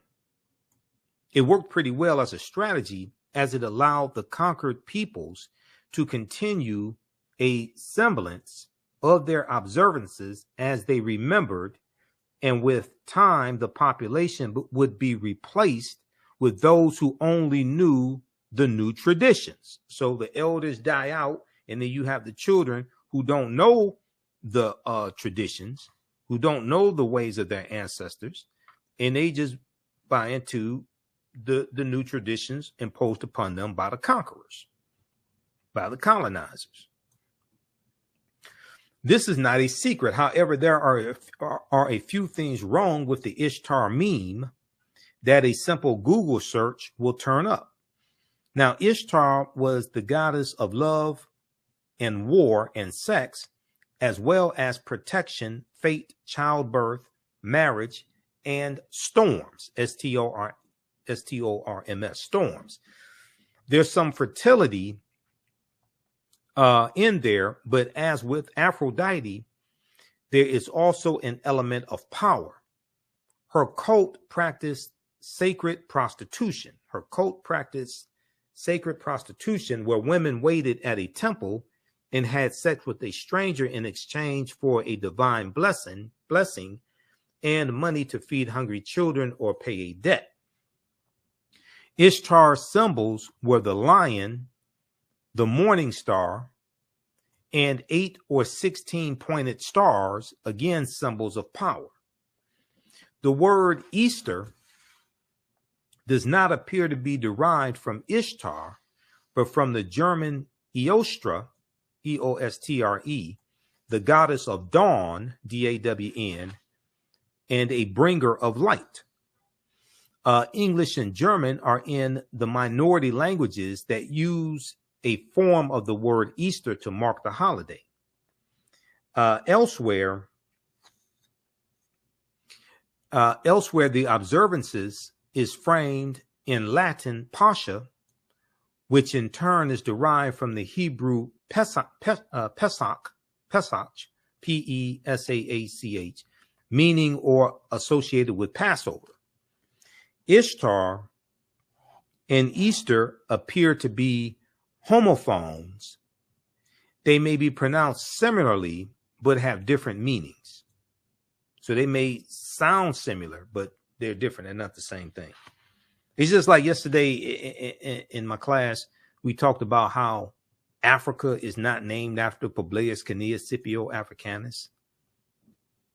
Africanus is Latin, which means belonging to Africa or of Africa. And after the Battle of Zama in 202 BC, where Publius Quinctius Scipio Africanus defeats Hannibal Barca, the Battle of Zama is going to be after that he takes his surname Africanus. And the prefix in Africanus is in reference to the Afri, A-F-R-I, the Afri, who are a group of Black African people in Algeria and Tunisia. And Tunisia is in the area that used to be called Carthage. And the Carthaginians were Black African people, descendants of the Phoenicians, and they're also descendants of the Garamantes. And the Garamantes are a larger group of African people that the African Moors are descendants of, the Garamantes. So all this history is connected. Okay, now the article goes on to say, our helpful meme places the egg in Ishtar's domain, but Ishtar doesn't seem to be connected to eggs in any explicit way. However, there are plenty of other older traditions that involve the egg as a symbol of rebirth and feature it prominently in creation mythologies. Ancient Egyptians believed in a primeval egg from which the sun god hatched. Alternatively, the sun was sometimes discussed as an egg itself, laid daily by the celestial goose Seb, S-E-B, the god of the earth, or you may hear it referred to as Geb, G-E-B, Geb. The phoenix is said to have emerged from this egg. The egg is also discussed in terms of a world egg modeled by Khnum from a lump of clay on the potter's wheel. Okay, so you can read the rest of this here. But Easter is not from Ishtar, because this is kind of a lengthy article. This is at Scientific American. There are other sources on this also. Anthropology and Practice is the section. Scientific American. Beyond Ishtar, the tradition of eggs at Easter, written by Crystal da Costa, March 31st, 2013. And Crystal da Costa is she writes dealing with anthropology. Okay, so check this out. Now, I want to go to page. How's everybody doing? Wilbur said, thank you. Jonna Matthews said, that's what's going on now. Okay.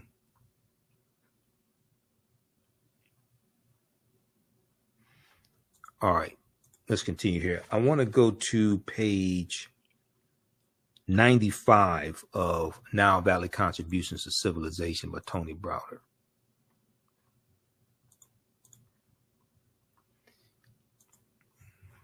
Let's look at this, because this gives us a deeper understanding here. And page 95, let's look at this here. So we talked about Asar, Aset, and Heru, who the Greeks called Osiris, Isis, and Horus. And page 95 of Nile Valley Contributions to Civilization, Browder gives us a deeper understanding of this mythology.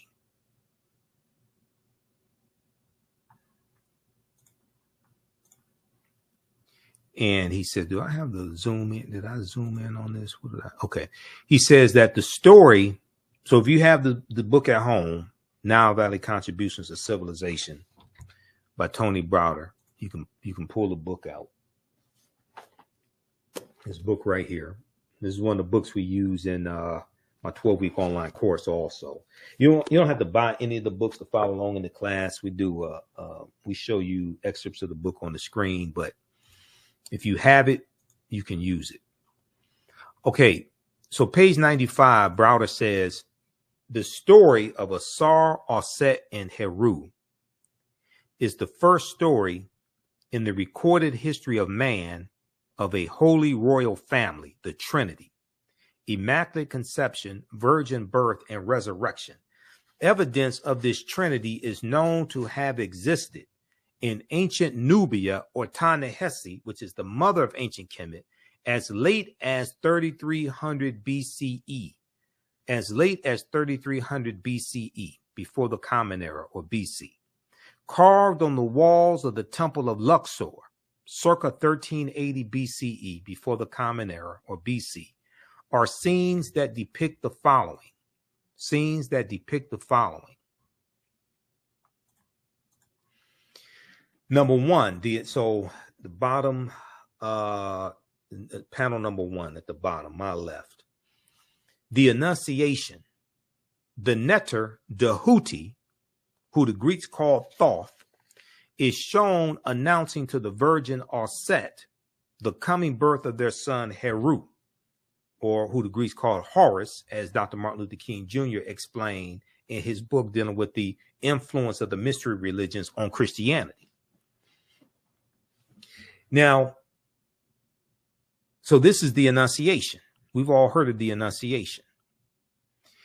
The second panel depicts the Immaculate Conception. The Immaculate Conception. The Neter Neph, K-N-E-P-H, who represents the Holy Ghost, and the Neter Het Heru, who the Greeks called Hathor, are shown symbolically impregnating Auset, or Isis, by holding the Ankh, which is the symbol of life, or the African symbol of eternal life, holding ankhs to the nostrils of the Virgin Mother to be Auset. This is the Immaculate Conception. Number three, the third panel at the top, you see the virgin birth. Auset is shown on the birthing stool, and the newborn child is attended by midwives. The birthing stool, because we had enough sense to know that it made more sense for the woman to sit on the birthing stool, let gravity take its course, than just to lay on your back and try to push the baby out. Okay, so they're depicting the birthing stool and attended by midwives. Number four, the adoration. The newborn Heru is portrayed receiving gifts from the three kings or magi, okay, as described in Malachi chapter 10, the book of Malachi. But it doesn't say how many. It just says wise men. They're just referred to as wise men or kings, things like this. It doesn't say how many. While being adored by a host of gods and men. Now, saying the three wise men, three comes from the three stars in Orion's belt. Okay, the constellation of Orion the Hunter. And I have that here. Okay. The constellation of Orion the Hunter. The three stars in Orion's belt. And we know that the star Sirius rises around December 25th. The star Sirius rises to be in line with the three stars in Orion's belt. And they're going to point towards the sun also. The star Sirius, the constellation of Orion, the Hunter, in ancient times was the constellation of Asar. And the constellation of Orion is followed by two constellations called Canis Major and Canis Minor, the big dog and the little dog. The star Sirius is in the constellation of Canis Major, the big dog. Okay, so Sirius is known as the dog star. Sirius is known as the dog star because it's in the constellation of the big dog, Canis Major. When we look at the old logo of the satellite radio company Sirius, S-I-R-I-U-S, Sirius. The logo was a dog with a star over its head, or a star on its head, which comes from the star Sirius, the dog star, that's in the constellation of Canis Major, the big dog. Then you get into Dogon mythology. The Dogon talk about their from the star Sirius, things like this. When you study their mythology, the Dogon of Mali and Burkina Faso. Okay, I told you all this is connected together. Okay, all this history and culture, astronomy, all this is connected together. This is why we have to reclaim African history, reclaim our minds, take our minds back. And we don't ask permission to take our minds back. Okay. Bantu Stephen Biko said the most potent weapon in the hands of the oppressor is the mind of the oppressed. The most potent weapon in the hands of the oppressor is the mind of the oppressed. So we have to take our minds back, and we don't ask permission to do that. If we look at this article here from face-to-faceafrica.com, which has a fantastic articles. You see, we post a lot of articles on face-to-faceafrica.com. This article here is about the Dogon. And the Dogon originally come from ancient Kemet, ancient Egypt. They have a superior understanding of astronomy. And the Dogon are going to leave Kemet, probably going back to around 400 BC or so, because of invasions coming in. And they're going to leave Kemet, going to Central Africa, and going to the Mali and Burkina Faso areas in West Africa. The Dogon tribe of Mali discovered this invisible star centuries before Galileo invented the telescope. This is from June 26, 2019 by Ni Ashile, Ashile, Ashiley.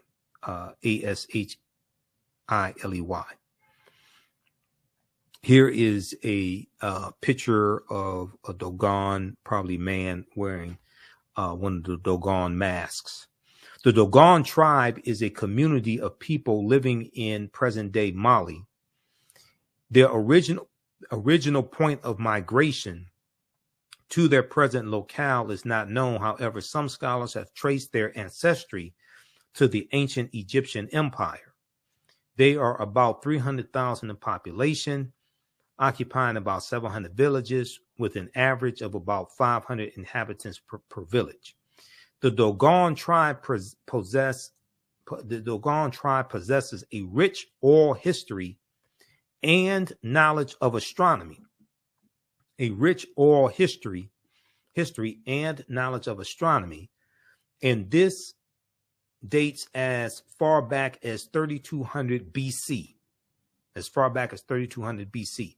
According to the oral tradition of the Dogon tribe, the star named Sirius A, the brightest star in the night sky with a bluish tinge, Sirius A, has an invisible companion star scientists have named Sirius B. So the Sirius A and Sirius B star system. Sirius A is in the constellation of Canis Major, the big dog, Sirius A. This companion star is not only invisible to the naked eye, but also completes a trip around Sirius A every 50 years. Okay, they show Sirius A, Sirius B, and you see Sirius B is much smaller. Okay, now the Dogon have had knowledge of Sirius A and Sirius B going back thousands of years. Now, knowledge of the presence of Sirius B as an invisible companion star to Sirius A and its orbit has been with the Dogon tribe for long, and it has been incorporated into their oral literature as well as customs and ceremonial rituals since the days of antiquity, long before Galileo is reported to have invented the telescope in 1609. Sirius B, the invisible companion star of Sirius A, remained unseen until a large telescope was used to photograph it in 1970. Okay, so European astronomers basically didn't know about Sirius B until like 1970. But even before the invisible star was captured in the night sky by the telescope, Marcel Griaule and Germain Dieterlen, two French scientists are reported to have recorded information on the presence of Sirius B in the sky from 4 different Dogon priests, Okay. So they're getting this information from the Dogon, who already know about this. According to a Dogon oral tradition, a race of beings from the sky named Nomos gifted them with the knowledge of Sirius B. The Nomos, according to the oral tradition, looked like amphibians.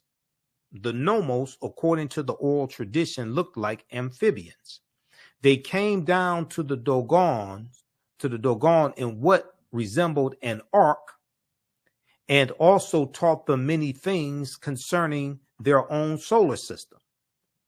Facts that were observed years after Galileo is recorded to have invented the telescope. Okay, I think they mean facts before Galileo is recorded to have invented the telescope. It is always interesting to discover how advanced in knowledge, skill, and wisdom the ancient African tribes were, and the extent of their immense contribution to world civilization. If modern day indigenous Africans, persons of African descent, and the world at large will accord some respect and patience in a genuine bid to learn from the continent of Africa, her insights and highly guarded secret teachings can and will be made available for the healing of the world. Okay, you can read the rest of this article here. So I'm running out of time. The Dogon tribe of Mali discovered this invisible star centuries before Galileo invented the telescope. Now, when you study Benjamin Banneker,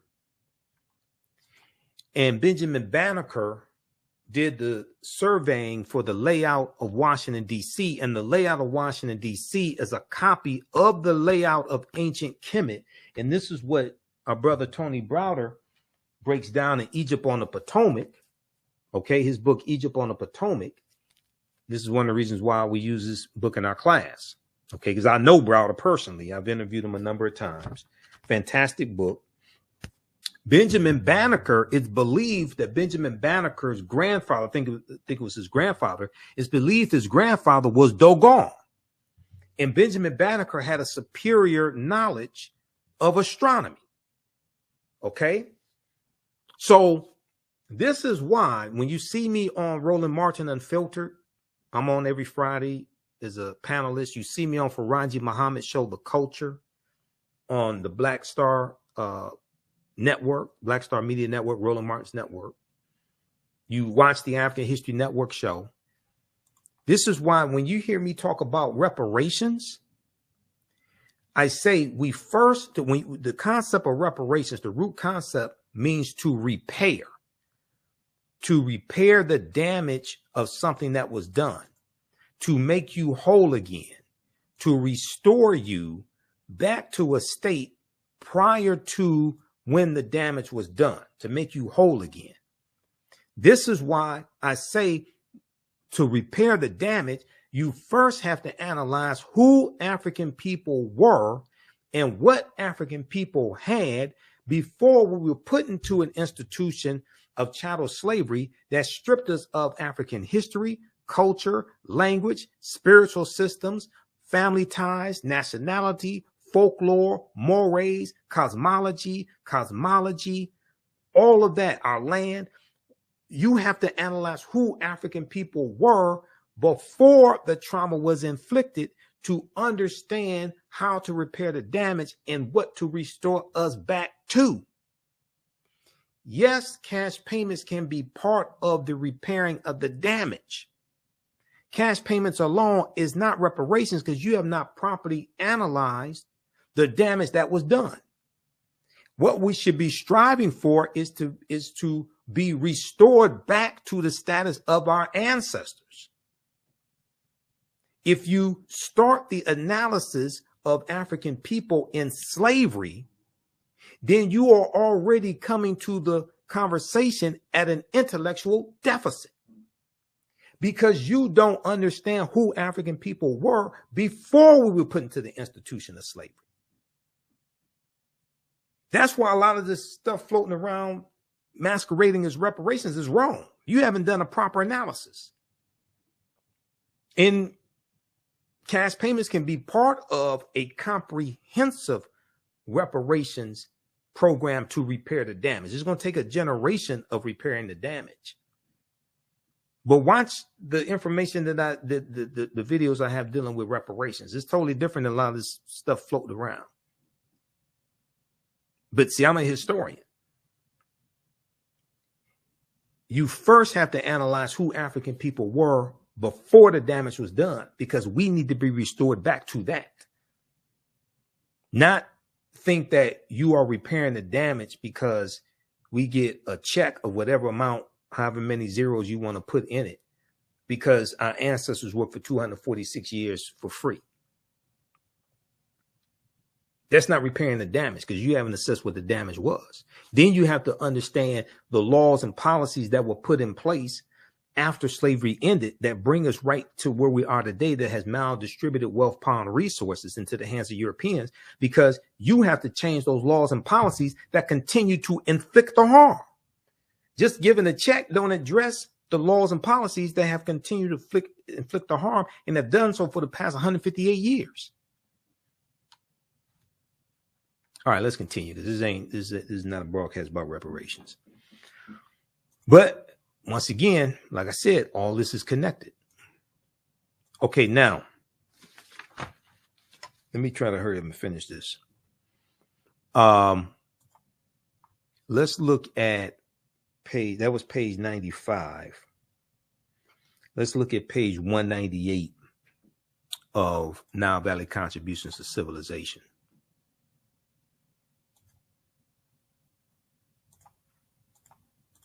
Because page 98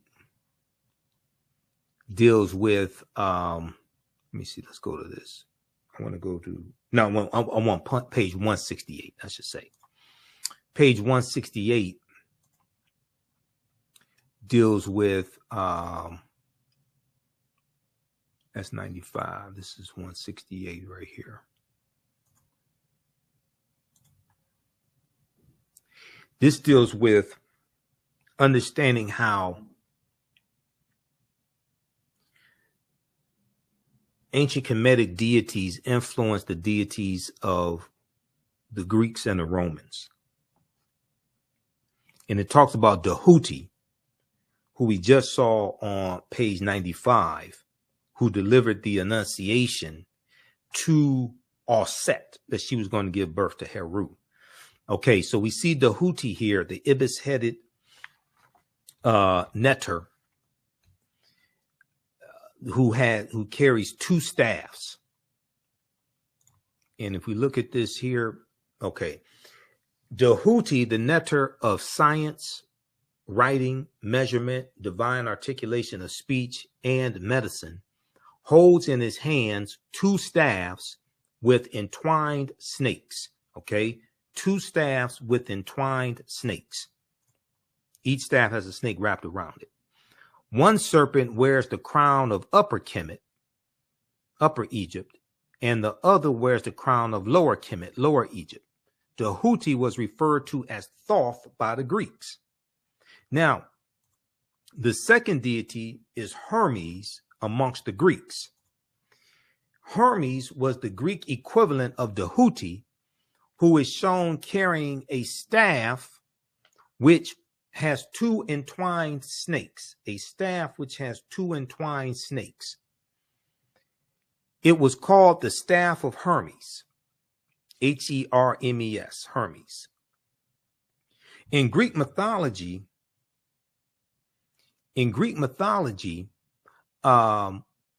he was associated with wisdom, and the Hermetic sciences were named in his honor. And we know Hermes is, and we'll also hear him referred to as Hermes Trismegistus.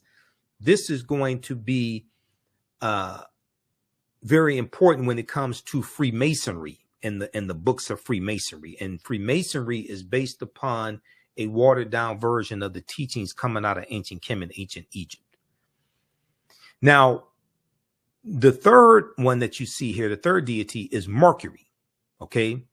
Now, Hermes carries the staff of Hermes, which is a staff with two entwined snakes. The Houthi carry two snakes, two staffs. Each staff had a snake wrapped around it. Now, Mercury is Roman. It says Greek, but Mercury is Roman. Mercury is the Roman version of Hermes and the Houthi, and he is similar in all aspects. The staff that Mercury carries is called the caduceus, and it has been adopted as the universal symbol of medicine. Okay, so this is the caduceus.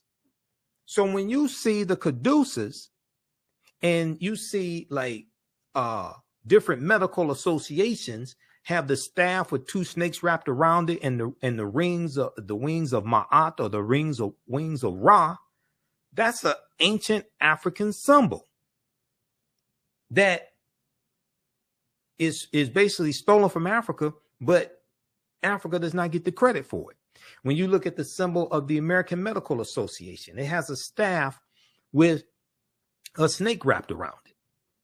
Okay, so there's symbols of Africa all around us, whether it's the Washington Monument, okay, which is a Tekken, okay, whether it's the caduceus, etc. There's symbols of Africa all around us. We have to become history detectives and understand how to decode these symbols and how to trace all this back to Africa so we can remember, so we can put back the pieces of our fragmented mind and help to recover, because we have to recover psychologically from the transatlantic slave trade and after slavery, the Reconstruction era, Jim Crow era, etc. The trauma that's been passed down.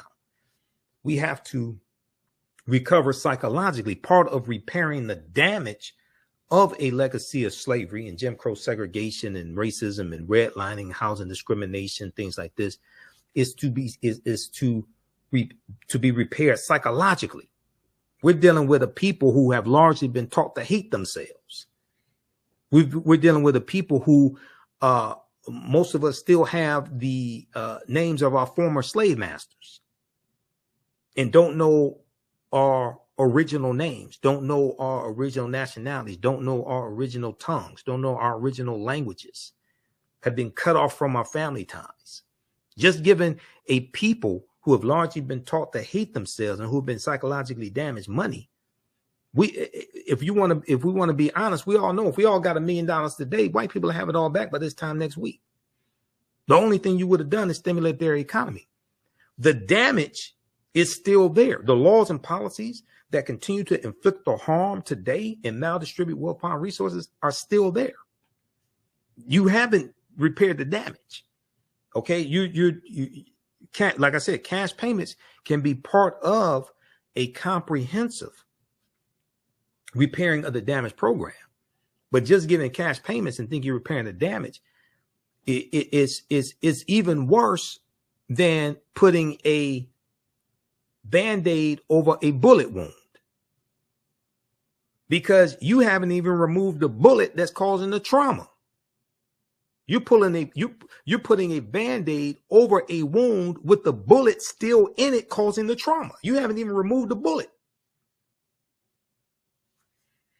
But let's continue, because this is not a reparations presentation.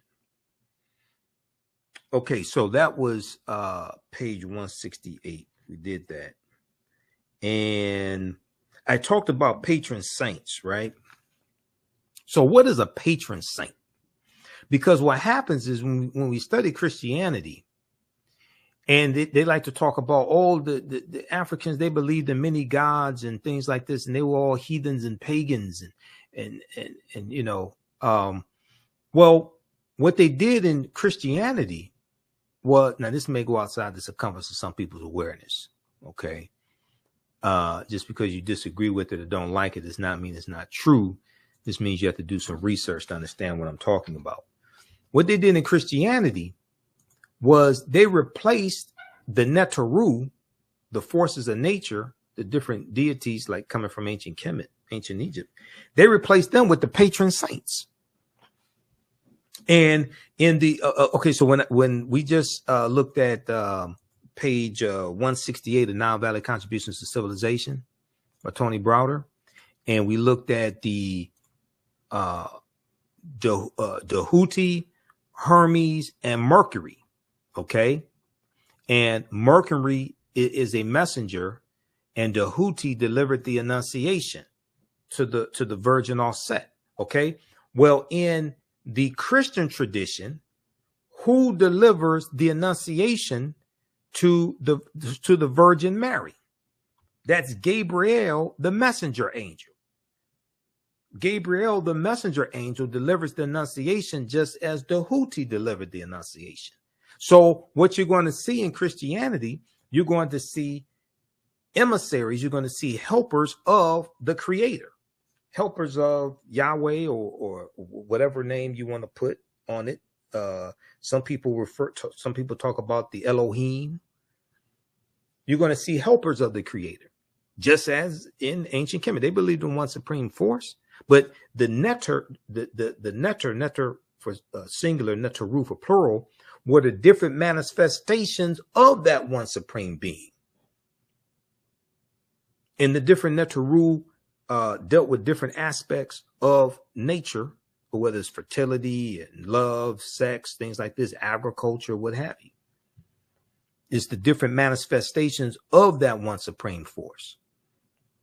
Okay, now, what was I going to? We want to look, patron saints.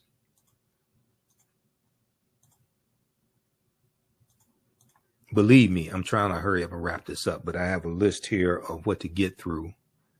So I want to make sure we get through the information that I have laid out here, because this is all pertinent to understanding Ishtar, Oistra. What is a patron saint? If we look at Britannica Concise Encyclopedia, a patron saint is a saint to whose protection and intercession a person, society, church, place, profession, or activity is dedicated. The choice is usually made on the basis of some real or presumed relationship, like St. Patrick is the patron saint of Ireland because he is credited with introducing Christianity there. Now, Patrick, this may go outside the circumference of some people's awareness. Patrick was a mass murderer. He killed thousands of Druids. I talked about this in my St. Patrick's Day broadcast, and we dealt with the history of Patrick, former British slave. Patrick wasn't Irish, he was British. His color wasn't green, it was blue. And he killed Pope Celestine I, sent Patrick into Ireland in 432 AD to convert the Irish to Christianity. And the Druids were dealing with a watered down version of the teachings from ancient Kemet, ancient Egypt. And the Druids wore a helmet that had a uraeus on it. And uraeus is a cobra, a snake. Okay. And so when they talk about Patrick driving the snakes out of Ireland, well, first of all, Ireland is a cold climate, and Ireland is an island. There's no evidence snakes were ever in Ireland. Okay. But when they talk about Patrick driving the snakes out of Ireland, they're not talking about snakes that crawled on the ground. They're talking about snakes that walked on two legs and were known as Druids, because the Druids, because of the cobra on their helmet, were known as the snake people. And what the Druids were teaching conflicted with the teachings of the Christian church, because the Druids were talking about acquiring knowledge and awakening the power of God inside of you, which is related to the story of Asar, Aset, and Heru. So this conflicted with what the Christian church was teaching. This is not attacking anybody, but you gotta We don't understand that we don't understand. Okay, so to force Christianity on the Irish, they had to kill the Druids because they were the ones with the knowledge.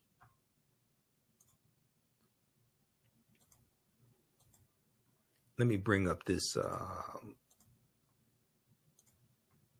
trying to bring this one up here. Hold on. This slide, this deals with the Druids.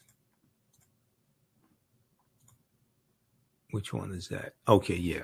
Understand the transatlantic slave trade. Okay, because we go deep into this in the class. Where's the slide on the Druids? Right here.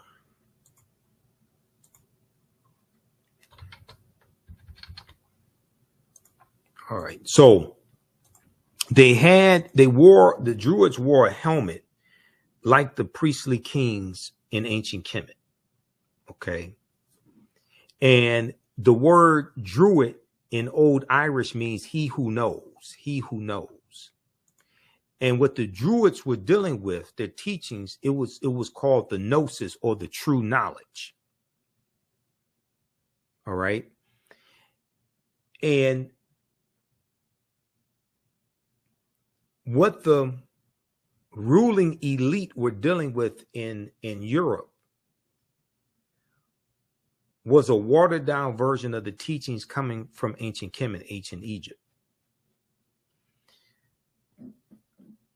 But what they gave to the masses, and this is not attacking anybody, but what they gave to the masses was Christianity. And the masses were illiterate. Like 90% of the European population were illiterate. They couldn't read or write. So they couldn't read the Bible that they were told was the word of God. So it was easy to manipulate them. But the ruling elite that gave the masses Christianity in Europe. Now, I'm not talking about early forms of Christianity, because early Christianity prior to the First Council of Nicaea in 325 AD looked a lot like traditional African spiritual systems. A lot of early Christians believed in like types of reincarnation. And a lot of your early Christian saints were Africans. So early Christianity looked a lot like traditional African spiritual systems, because as Professor James Small, one of my teachers, Professor James Small, talks about, Europeans took fragments from the periphery of African spirituality, okay, to form Christianity, Islam, and Judaism. He has a fantastic presentation that deals with Christianity, Islam, Judaism, fragments of African spirituality, where he goes deep into this. All right. So, okay, so let's move on, because we could be here all night. Now, I don't have that type of time or energy. Okay, so we did page 168. We talked to, patron saints. Let's go back to patron saints. Now, in Christianity, the patron saints replaced the Neteru. All right. And if we look at patron saints like Saint Maurice, who was a Moor, who was an African Moor, Saint Maurice was the patron saint of Germany. Okay. Saint Patrick was the patron saint of Ireland. He's credited with introducing Christianity and the Latin language, because he is conquering on behalf of the Roman Empire. This is 432 AD Common Era. This is before 476, when the Vandals and the Visigoths crushed the western portion of the Roman Empire. So this is 5th century AD Common Era. Okay. You have Saint Nicholas of Amsterdam in Russia. Saint Nicholas is the patron saint to children and pawnbrokers and moneylenders and prostitutes, things of this nature. And it's going to be from Saint Nicholas that the real person, Saint Nicholas, who was a 4th century saint in Myra, which is modern day Turkey. This is where you're going to get the religious figure in the Netherlands of Sinterklaas. Sinterklaas And Sinterklaas is in Dutch, in the Dutch language, Sinterklaas means Saint Nicholas. And it's going to be how the little kids, if they're in the room, tell the little kids go in the other room, watch Paw Patrol or Doc McStuffins or something, Sesame Street. Sinterklaas was a religious figure that wore a white outfit with a red cape. And he had like a red and white hat, similar to the hat that the Pope wears, which we know comes from the double crown of the pharaohs or the Nasubitis from ancient Kemet. So from Sinterklaas, which means Saint Nicholas, we get the secular character of Santa Claus. Santa Claus means Saint Nicholas. And Santa Claus has the red and white outfit with the red and white hat, etc. Now, the depiction of Santa Claus is credited, the jolly fellow with the red and white outfit, that's credited to a cartoonist named Thomas Nast, N-A-S-T.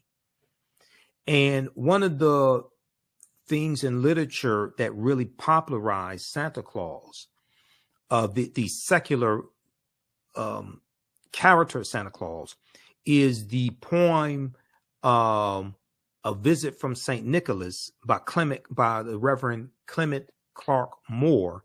'Twas the night before Christmas, and all through the house not a creature was stirring, not even a mouse. Okay, so that poem has been retold thousands upon thousands of times. Now, Sinterklaas amongst the Dutch has a sidekick named Zwarte Piet. Zwarte Piet in Dutch means Black Pete, and Zwarte Piet was a Moor, an African Moor. Now, in one of the versions of the story, Zwarte Piet, there was a battle between Zwarte Piet and Sinterklaas, and Zwarte Piet becomes a slave of Sinterklaas. Now, some people may say he's a servant, okay, but he's a Moor. And what this does is this symbolizes the Moors being conquered, the African Moors being conquered, like in Spain. Okay, now, if we look at this article here, because a lot of this information we get deep into in my 12-week online courses, because we have a section of it where we deal with the history of the Moors. But this, like I said, all this history is connected. There's an article from the Washington Post, really good article, that deals with Sinterklaas. And in November, December each year, you'll see articles about protests in the Netherlands, because you'll have these white people in the Netherlands who will they'll have a parade, and they dress up as Zwarte Piet. These white people put on blackface and put on Afro wigs, and they dress up like Zwarte Piet. And more protests each year are talking about how this is racist, which it is making fun of the Moors. Now, you have a lot of the white people who say, "Oh no, we're not racist or Zwarte Piet. You know, he's the reason why his face is black is because he slides down the chimney to let Sinterklaas in, so Sinterklaas can leave presents for the little boys and girls. And Zwarte Piet, that's soot. They say there's soot on Zwarte Piet's face. That's why he's black.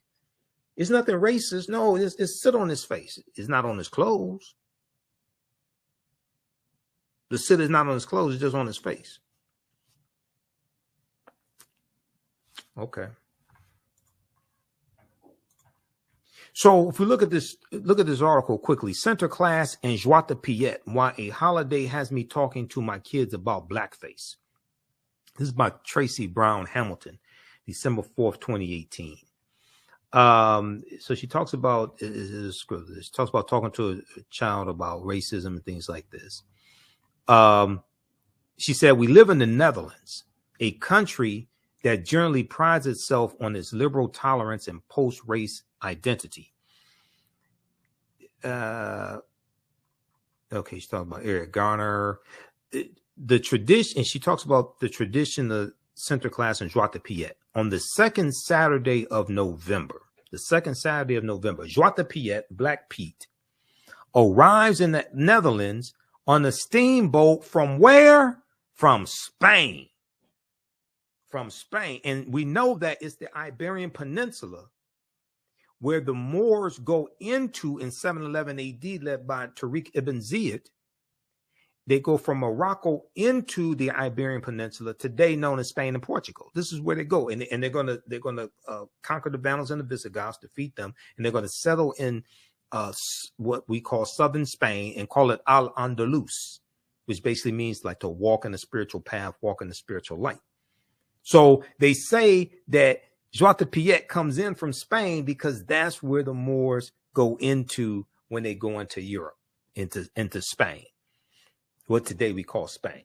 Okay, so arrives in the Netherlands on a steamboat from Spain, along with Sinterklaas, a towering, thin, and plushly dressed figure.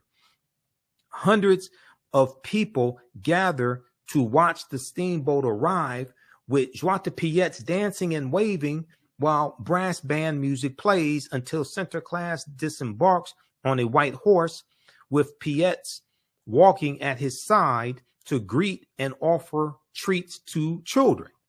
The ritual repeats in various cities across the Netherlands until December 5th, the same day, the name day of St. Nicholas. Okay, December 5th.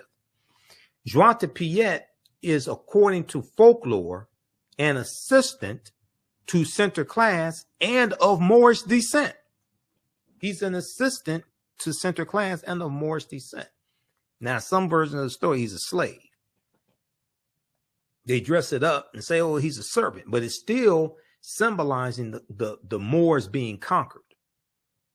Now, traditionally, since Zwarte Piet's first appearance in a children's book in 1850, Zwarte Piet is portrayed as a very dark-skinned character with large red lips, curly black hair, and giant hoop earrings, as many Moorish men wore giant hoop earrings and giant gold hoop earrings. When Zwarte Piets appear in person, they are portrayed by volunteers in blackface. Unlike Santa Claus, who comes one night a year, Sinterklaas and Zwarte Piet stick around for a few weeks, leaving presents for children in shoes left out by the fireplace. A nightly news program called Sinterklaas Journal covers the adventures and hijinks of Sinterklaas and his servants and makes the experience both magical and believable for children. Okay, so read the rest of this here, because I don't have time to get deep into this. Sinterklaas and Zwarte Piet, why holiday has me talking to my kids about blackface. Now, the Dutch, when they're coming to the U.S. in the early 1700s, they're bringing the colonies then, because this is before the American Revolutionary War, 1775. So it's the colonies. They bring this mythological, this religious character of Sinterklaas. They bring that, and it's going to be transformed into the secular character of Santa Claus. All right, now.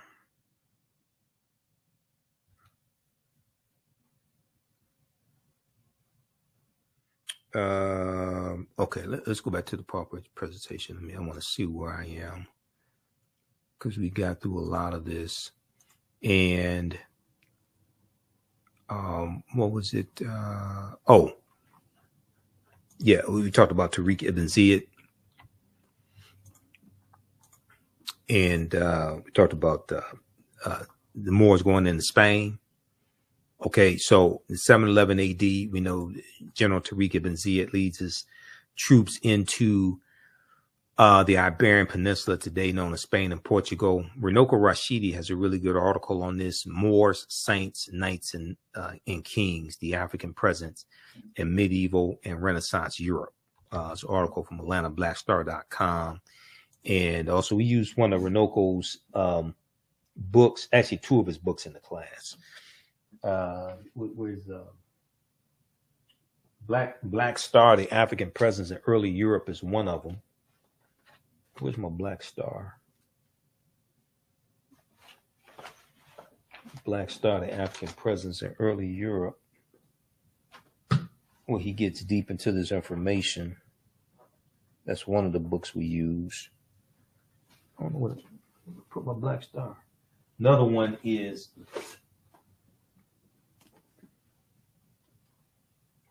this one right here, Golden Age of the Moor, edited by Dr. Ivan Van Sertima. This is another book we use. You don't have to buy any of these books to follow along in the class, but we use these as reference.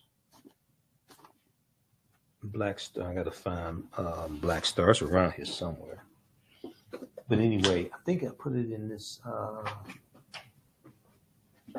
think it's in this stack here.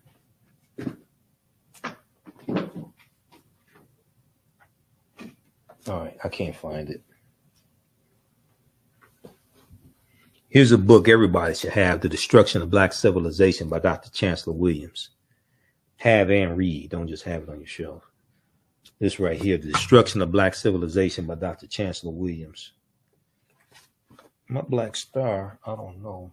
It's in here somewhere. Here's another book of Renoko's that we use in the class. African Star over Asia, the Black Presence in the East. This deals with the African presence in Asia. Okay, now let's continue here. I'm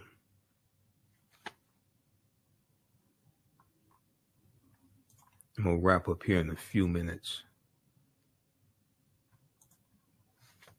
When you look at Morocco, where the Moors go in 711 AD, Spain and Portugal is right above Morocco. Okay. And the Moors are going to settle in that southern portion of Spain, like I said, and call it Al-Andalus. So when we look at things geographically, it tends to make more sense for us. All right, let's see here.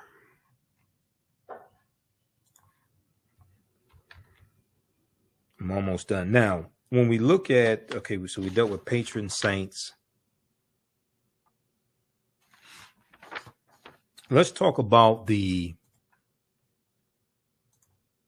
Passover. I mentioned the Passover earlier.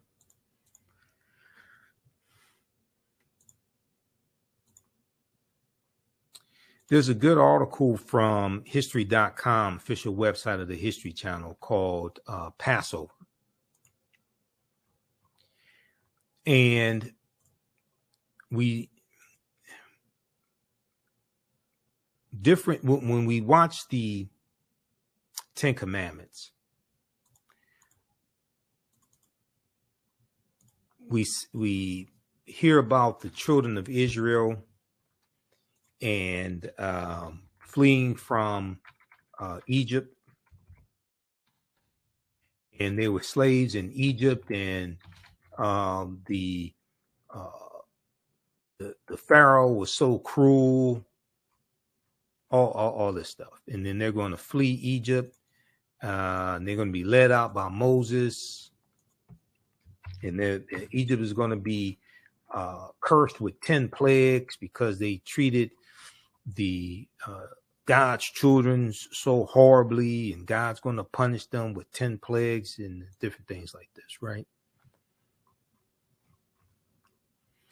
There's a good article from the History Channel called Passover. Passover. I encourage everybody to read it. So they go through and they talk about the Passover. They talk about the Exodus, things like this. They talk about what we read in the Bible, those that read the Bible.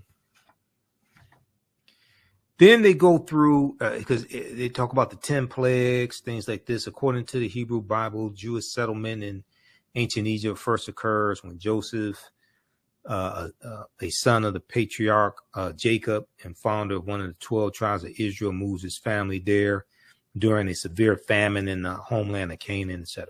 They talk about Moses and the parting of the Red Sea, you know, and the Pharaoh's men being killed when the Red Sea comes back together and drowns them. Then they talk about the 10 plagues. And when Pharaoh refuses, God unleashes 10 plagues on the evil Egyptians, including turning the Nile River red with blood and diseased livestock, boils, hailstorms, and 3 days of darkness, culminating in the slaying of every firstborn son by an avenging angel. Now, Professor James Small talks about this because he says when they talk about the Passover, they're talking about the murder of African male children, because these were African people in Kemet, in Egypt. So if you're talking about killing every male child under 2 years old, who are you talking about killing? If you're talking about killing every male child under 2 years old in ancient Egypt, then who are you talking about killing? The Israelites, however, marked their door frames of their homes with lamb's blood so that the angel of death will recognize and quote unquote pass over each Jewish household. Terrified of further punishment, the Egyptians convinced their ruler to release the Israelites, and Moses quickly leads them out of Egypt. Now, all this may go outside the circumference of some people's awareness. Just because you may disagree with it or don't like it does not mean it's not true.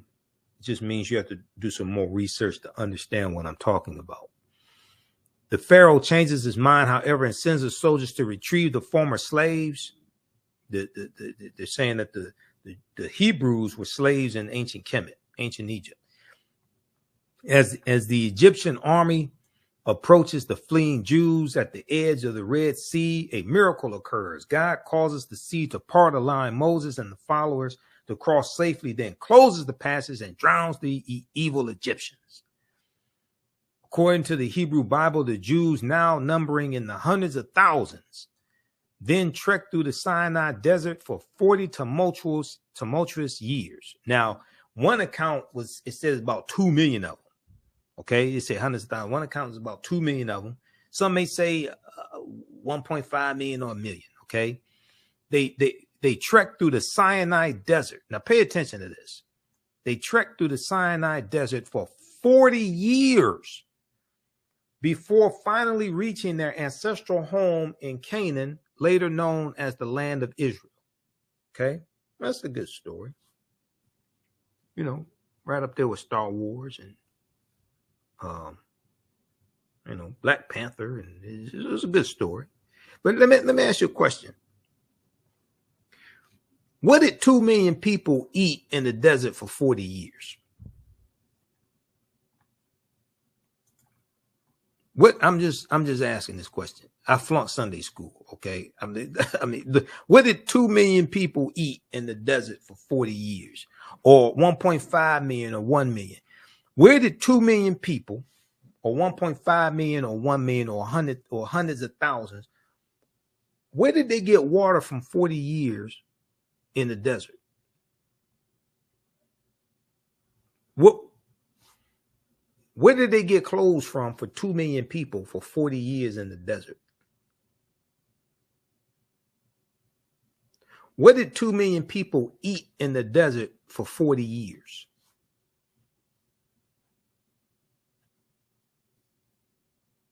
I mean, just a question I have to ask. There's a logical question.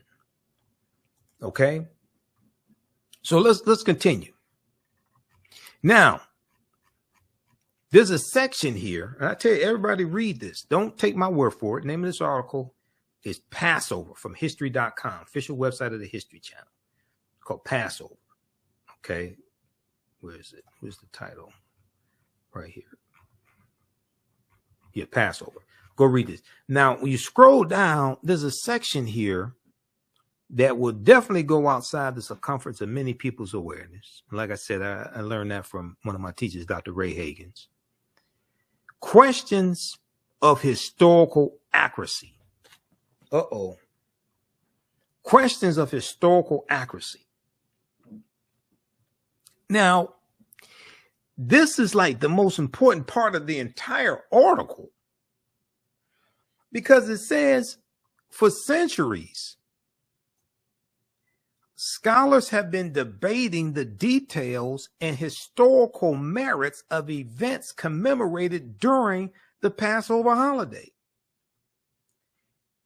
Despite numerous attempts, that means more than one. Despite numerous attempts, historians and archaeologists have failed to corroborate the tale, T-A-L-E, of the Jews' enslavement in and mass exodus from Egypt. They're saying when they go research this story, it's one thing to have a story in a book, but they're saying when they go research this story, there's no evidence to back this up that the Jews were ever slaves in ancient Egypt. And there's no evidence to document, to back up a mass exodus of the Hebrews from Egypt. Okay, this is not me saying this. This is what the History Channel is saying. Despite numerous attempts, historians and archaeologists have failed to corroborate the tale of the Jews' enslavement in and mass exodus from Egypt. Although the ancient Egyptians kept thorough records, no mention is made of an Israelite community within their midst or any calamities resembling the 10 biblical plagues. There is also, not my words, this ain't me saying this, there's also no evidence of large encampments in the Sinai Peninsula, because it's supposed to be like 2 million of them for 40 years in the desert. The Sinai Peninsula, the fabled site of the Jews wandering. And they said there's no evidence of any sudden fluctuation in Israel's archaeological record that would indicate the departure of and then the return of a large population. Do you realize that would throw off the whole ecology of a country? But then also, if there was 2 million people or 1.5 million or 1 million wandering in the desert for 40 years, do you realize there'd still be an archaeological record of that? They'd still be digging up dead bodies from them for 40 years. It'll throw off the whole ecology, the vegetation, all that would be thrown off. And then if a large massive number of people, 1 million, 1.5 million, 2 million, come into a country, they're not going to have a record of that. It throws off the ecology. You leave archaeological and ecological footprints. Now you can write a story, but in the real world, there's evidence, numerous types of evidence of this. There's no evidence of any sudden fluctuation in Israel's archaeological record that would indicate the departure and return of a large population. A handful of scholars, including the first century Jewish historian Josephus, have suggested a link between the Israelites and the Hyksos, a mysterious Semitic people, possibly from Canaan, who controlled Lower Egypt for more than 100 years before their expulsion during the 16th century BC. Most modern academics, however, have dismissed this theory due to chronological conflicts and a lack of similarity between the two cultures. No, they weren't the Hyksos. Then the other thing is, because in the movie The Ten Commandments, if I remember correctly, it's been a long time since I've seen the movie, no plan on watching it, but they showed the Hebrews building the pyramids. But when you study like real history, the ancient Egyptians stopped building pyramids close to 1,000 years before the Hebrews was said to have even gone into Egypt. All the pharaohs didn't have pyramids. they stopped building pyramids in the 6th dynasty, right around 2300 BC or so, right in that era. So the ancient Egyptians stopped building pyramids close to like 900 years, 1,000 years before the Hebrews were said they have even migrated into Egypt. So why did they show them in the 10 Commandments, the Hebrews building pyramids?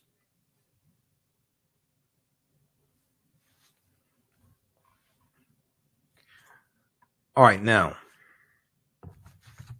let me see. Okay, we got through that. Same thing. I have my checklist here. Make sure we get all this. 10 Commandments. Okay, so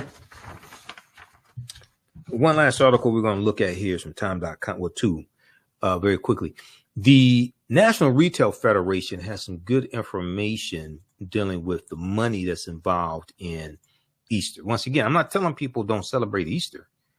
Okay, you want to buy your Easter outfit and things like that and go to church. I'm not saying don't do that. I'm saying we need to understand the history behind what it is we've been taught to celebrate, so we have a better understanding of what it is that we are participating in. And once you have all the information to understand this, you decide you want to still participate in Easter, that's fine. But once you have more information, it may alter or change how you decide to participate in these European holidays. So National Retail Federation, NRF.com, has information on Easter. Seeds planted for record high Easter spending, a closer look at what's driving the expected $24 billion in spending, which is up from about 20 million from about 20 billion in 2022. Is going to be an egg-citing Easter. Who the hell wrote this?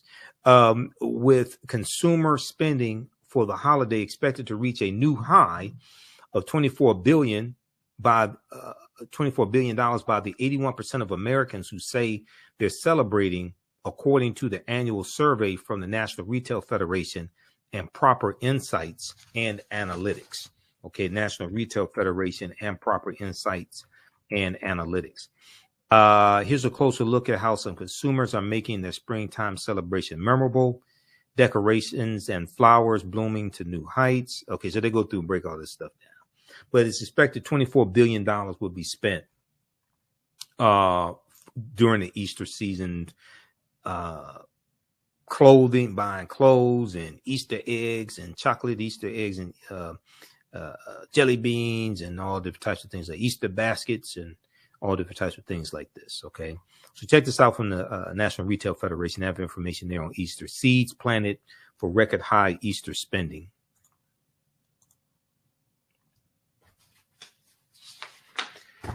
Okay, now lastly, there was, and I think this is last because I'm looking at my checklist here.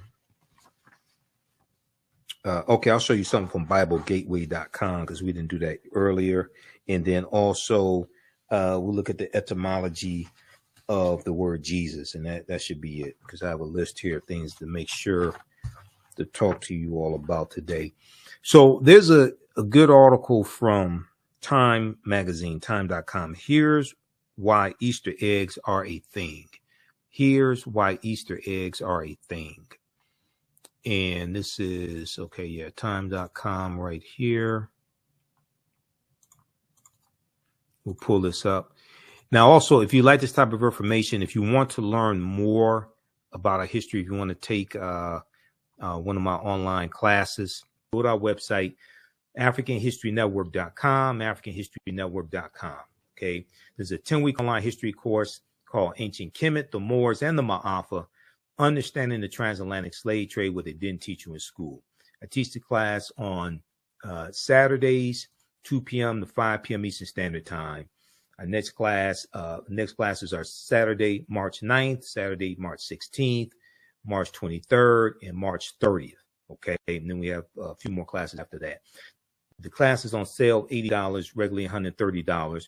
We do the sessions live. All the sessions are archived and recorded. You can go back and watch this anytime. So even after the course is over with, you can go back and watch the entire class, okay? And we instead of 10 sessions, we're going to do at least 11, possibly 12. The course outline, the lesson plans for all 10 classes or 10 plus classes are laid out here. And I'll go through and update it periodically because we add a few additional subjects. But we take you through our history. We deal with thousands of years of history and what leads up to the transatlantic slave trade taking place.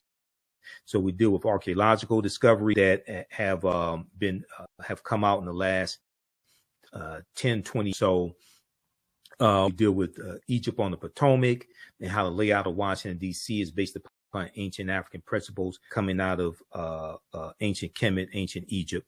Kemet, one of the original names for Egypt, meaning land of the blacks. We look at the African origins of Star Wars and the Assyrian drama. There's an excerpt of an interview that I did with Professor Kaba Hiawatha Kamene, where we look at this information. We look at the Hannibal Barca and the Punic Wars, okay, and especially the Battle of Cannae, 216 BC. We look at Hannibal crossing the Alps, crossing the Pyrenees, 219 BC, but the Battle of Cannae, 216 BC. The Battle of Zama, 202 BC, where Hannibal Barca is defeated by Publius Cornelius Scipio. And Publius Cornelius Scipio takes the surname Africanus after he defeats Hannibal Barca at the Battle of Zama in 202 BC. Africa is not named after a Roman general. The Roman general took the surname Africanus after he defeated Hannibal Barca. And we know that Africanus is Latin, meaning belonging to Africa. It's Latin, meaning belonging to Africa. We look at the 800-year occupation of the Europes, of the Africans known as the Moors, who take the teachings from the Nile Valley region of Africa into Europe. And this is going to bring Europe out of the Dark Ages. Okay. And we see the rise of Spanish conquest. We look at Christopher Columbus, and Columbus is essential to the expansion of the transatlantic slave trade and the exploitation of indigenous people and the exploitation of African people also. Okay. So we go through and look at this history chronologically. We also look at the fake Willie Lynch letter, 1712. Willie Lynch never historically existed. I wish we would just throw the Willie Lynch letter in the garbage can where it belongs. It's ahistorical. There are words in the Willie Lynch letter that didn't even exist in the early 1700s. Okay, the sentence structure, the syntax is not what they is not coming from England. That's 20th century sentence structure, and their words from the 20th century, from the industrial and the automotive industry, things like that are in that letter. That was written about 1970 by Dr. Kwabena Ashanti, who's come out and admitted he wrote the Willie Lynch letter, and is Professor Manu Ampim, who I'll be interviewing later this month, who exposed Dr. Kwabena Ashanti as the author of the Willie Lynch letter. It's a fraud. Dr. Kwabena Ashanti meant well, but I think it's done more harm than good. Okay, so you can register for that course at our website, AfricanHistoryNetwork.com. All right, let's continue here. And I posted the information here in the thread of the broadcast as well. You can also email us through the website if you have any questions. Right here where it says contact the African History Network, you can email us through the website right there. You can email us also, okay? And if you want to support us through PayPal or Cash App, let's see, we have a preview of the class here, and we have information for the African History Network show, Sundays, 9 p.m. to 11 p.m. Eastern Standard Time, broadcasts on my social media platforms. And we have our audio podcast on iHeartRadio, iTunes, Castbox, FM Player, TuneIn. It's about 9 different audio podcast platforms. Okay. And you can support us also through PayPal and Cash App right here. $ the AHN show through Cash App, $ the AHN app. Click on the link here, takes you to our Cash App QR code. And I had to create this graphic because some people set up fake African History Network Cash App accounts. So these other ones out here are fake ones. Our tag is $ the AHN show, SHOW, and it may show my picture when you go to it also. But we have, click here on the link. We have the actual QR code, and this is our, you can support us through PayPal also, paypal.me/the AHN show. Okay, if we look at this article here from Time Magazine, name of this article is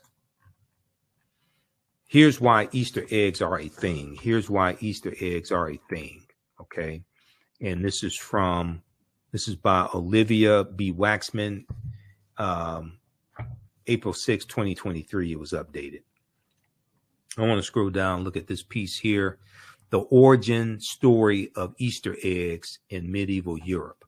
The origin story of Easter eggs in medieval Europe starts in medieval Europe, but it may or may not have originated with Christians. According to some, the first Easter eggs actually belong to a different religious tradition. Quote, many scholars believe that Easter had its origins as an early Anglo-Saxon festival that celebrated the goddess Ishtar, E-A-S-T-R-E, and the coming of spring, celebrated the goddess Ishtar and the coming of spring, the season spring. In a sense, a resurrection of nature from after winter. In a sense, a resurrection of nature after winter. Carol Levin, professor of history and director of the Medieval and Renaissance Studies program at the University of Nebraska, tells Time Magazine in an email. Quote, some Christian missionaries hoped that celebrating Christian holy days at the same times as pagan festivals would encourage conversion, especially if some of the symbols carried over, especially some of the symbols that the quote unquote pagans were celebrating carried over to the new Christian celebrations. Eggs were part of the celebration of Ishtar. Apparently, eggs were eaten at the festival and also possibly buried in the ground to encourage fertility. So this is where like the Easter egg hunt comes from, because they were burying eggs in the ground. So then you go have an Easter egg hunt to go find these multicolored eggs, okay? And they have different colors, different bright colors to represent spring and rebirth. So read the rest of this article here. Here's why Easter eggs are a thing from Time Magazine, time.com. All right, now, lastly here, I didn't get a chance to go to BibleGateway.com, First Corinthians,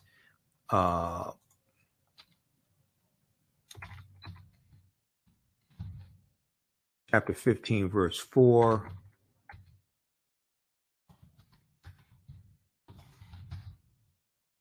Because this goes back to what we're talking about in the beginning, and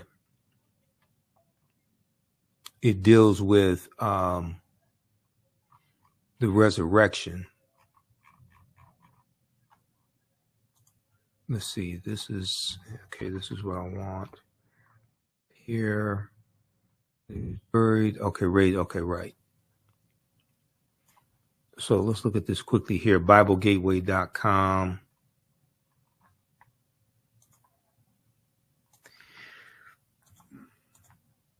This deals with the resurrection on the third day. First Corinthians chapter 15, verses 4 through 7. That he was buried, that he was raised on the third day in accordance with the scriptures, and that he appeared to Cephas, then to the 12. Okay, so raised on the third day. All right, now, so we did that. Talked about the winter solstice. Then it is Easter. Okay, Ten Commandments. We did all of that. Oh, the etymology. the Online etymological dictionary. I didn't get a chance to show you this here.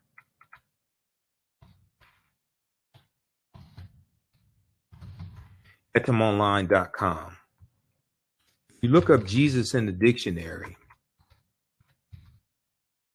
you want to go to use an etymological dictionary, or you can use Webster, not Webster, not Emmanuel Lewis, but Merriam-Webster. Okay, that's fine. You can do that. But the etymological dictionary, this is the one I use. etymonline.com. This is one of the ones I use. I use different dictionaries and encyclopedias. This is online etymology dictionary. This is etymonline.com. You look up Jesus, and what does it show here? Personal name of the Christian Savior, late 12th century. It is the Greek form of Joshua. It is the Greek form of Joshua used variously in translations of the Bible. It's from the late Latin Iesus, I-E-S-U-S, Iesus, properly pronounced as 3 syllables. From the Greek, I'm not sure how to pronounce this, I-E-O-S-U-S, which is an attempt to render into Greek the Aramaic Semitic proper name, Jeshua, which is in Hebrew, Yeshua or Yahshua.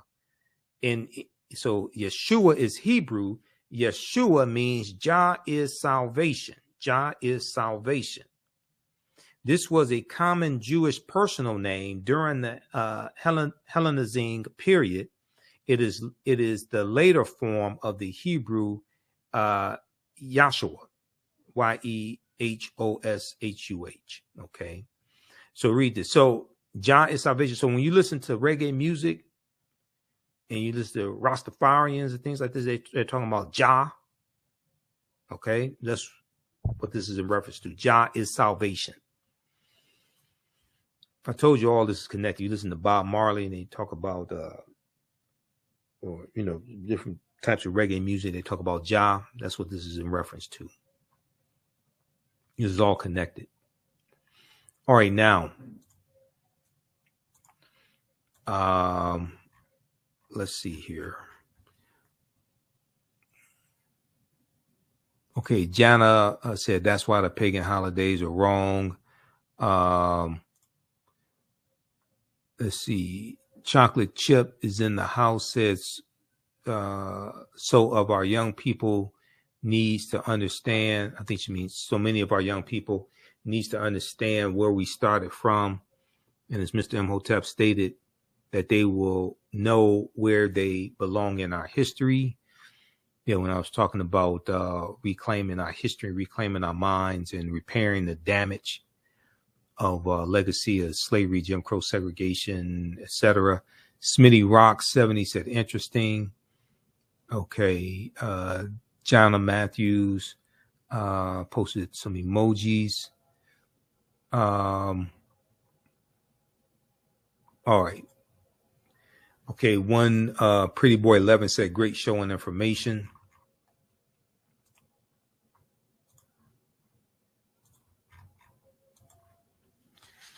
All right, so I think I covered everything. So we went longer than I had anticipated, but this is a lot of information. Like I said, this is all this history is connected together. And I have a lot of this information. I teach a lot of this history. So it is what it is. All right, well, look, be sure to follow us on our Facebook fan page, The African History Network, The African History Network. Follow us on our YouTube channel, Michael Imhotep, I-M-H-O-T-E-P. Turn on live notifications so you know when we go live as well.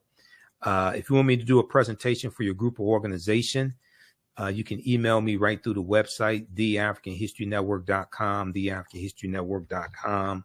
We can make that happen, either a in-person presentation or virtual presentation. Juneteenth is coming up as well. And Juneteenth is coming up. Marcus Garvey's birthday, August 17th. Malcolm X's birthday, May 21st. Different celebrations, festivals are coming up. So you can email me at ahnshow@theafricanhistorynetwork.com or email me through the website. Be sure to register for the online courses that I teach also. And that's going to do it for us, okay? So hopefully you learned a lot today. And be sure to follow us on our social media platforms. Oh, Instagram.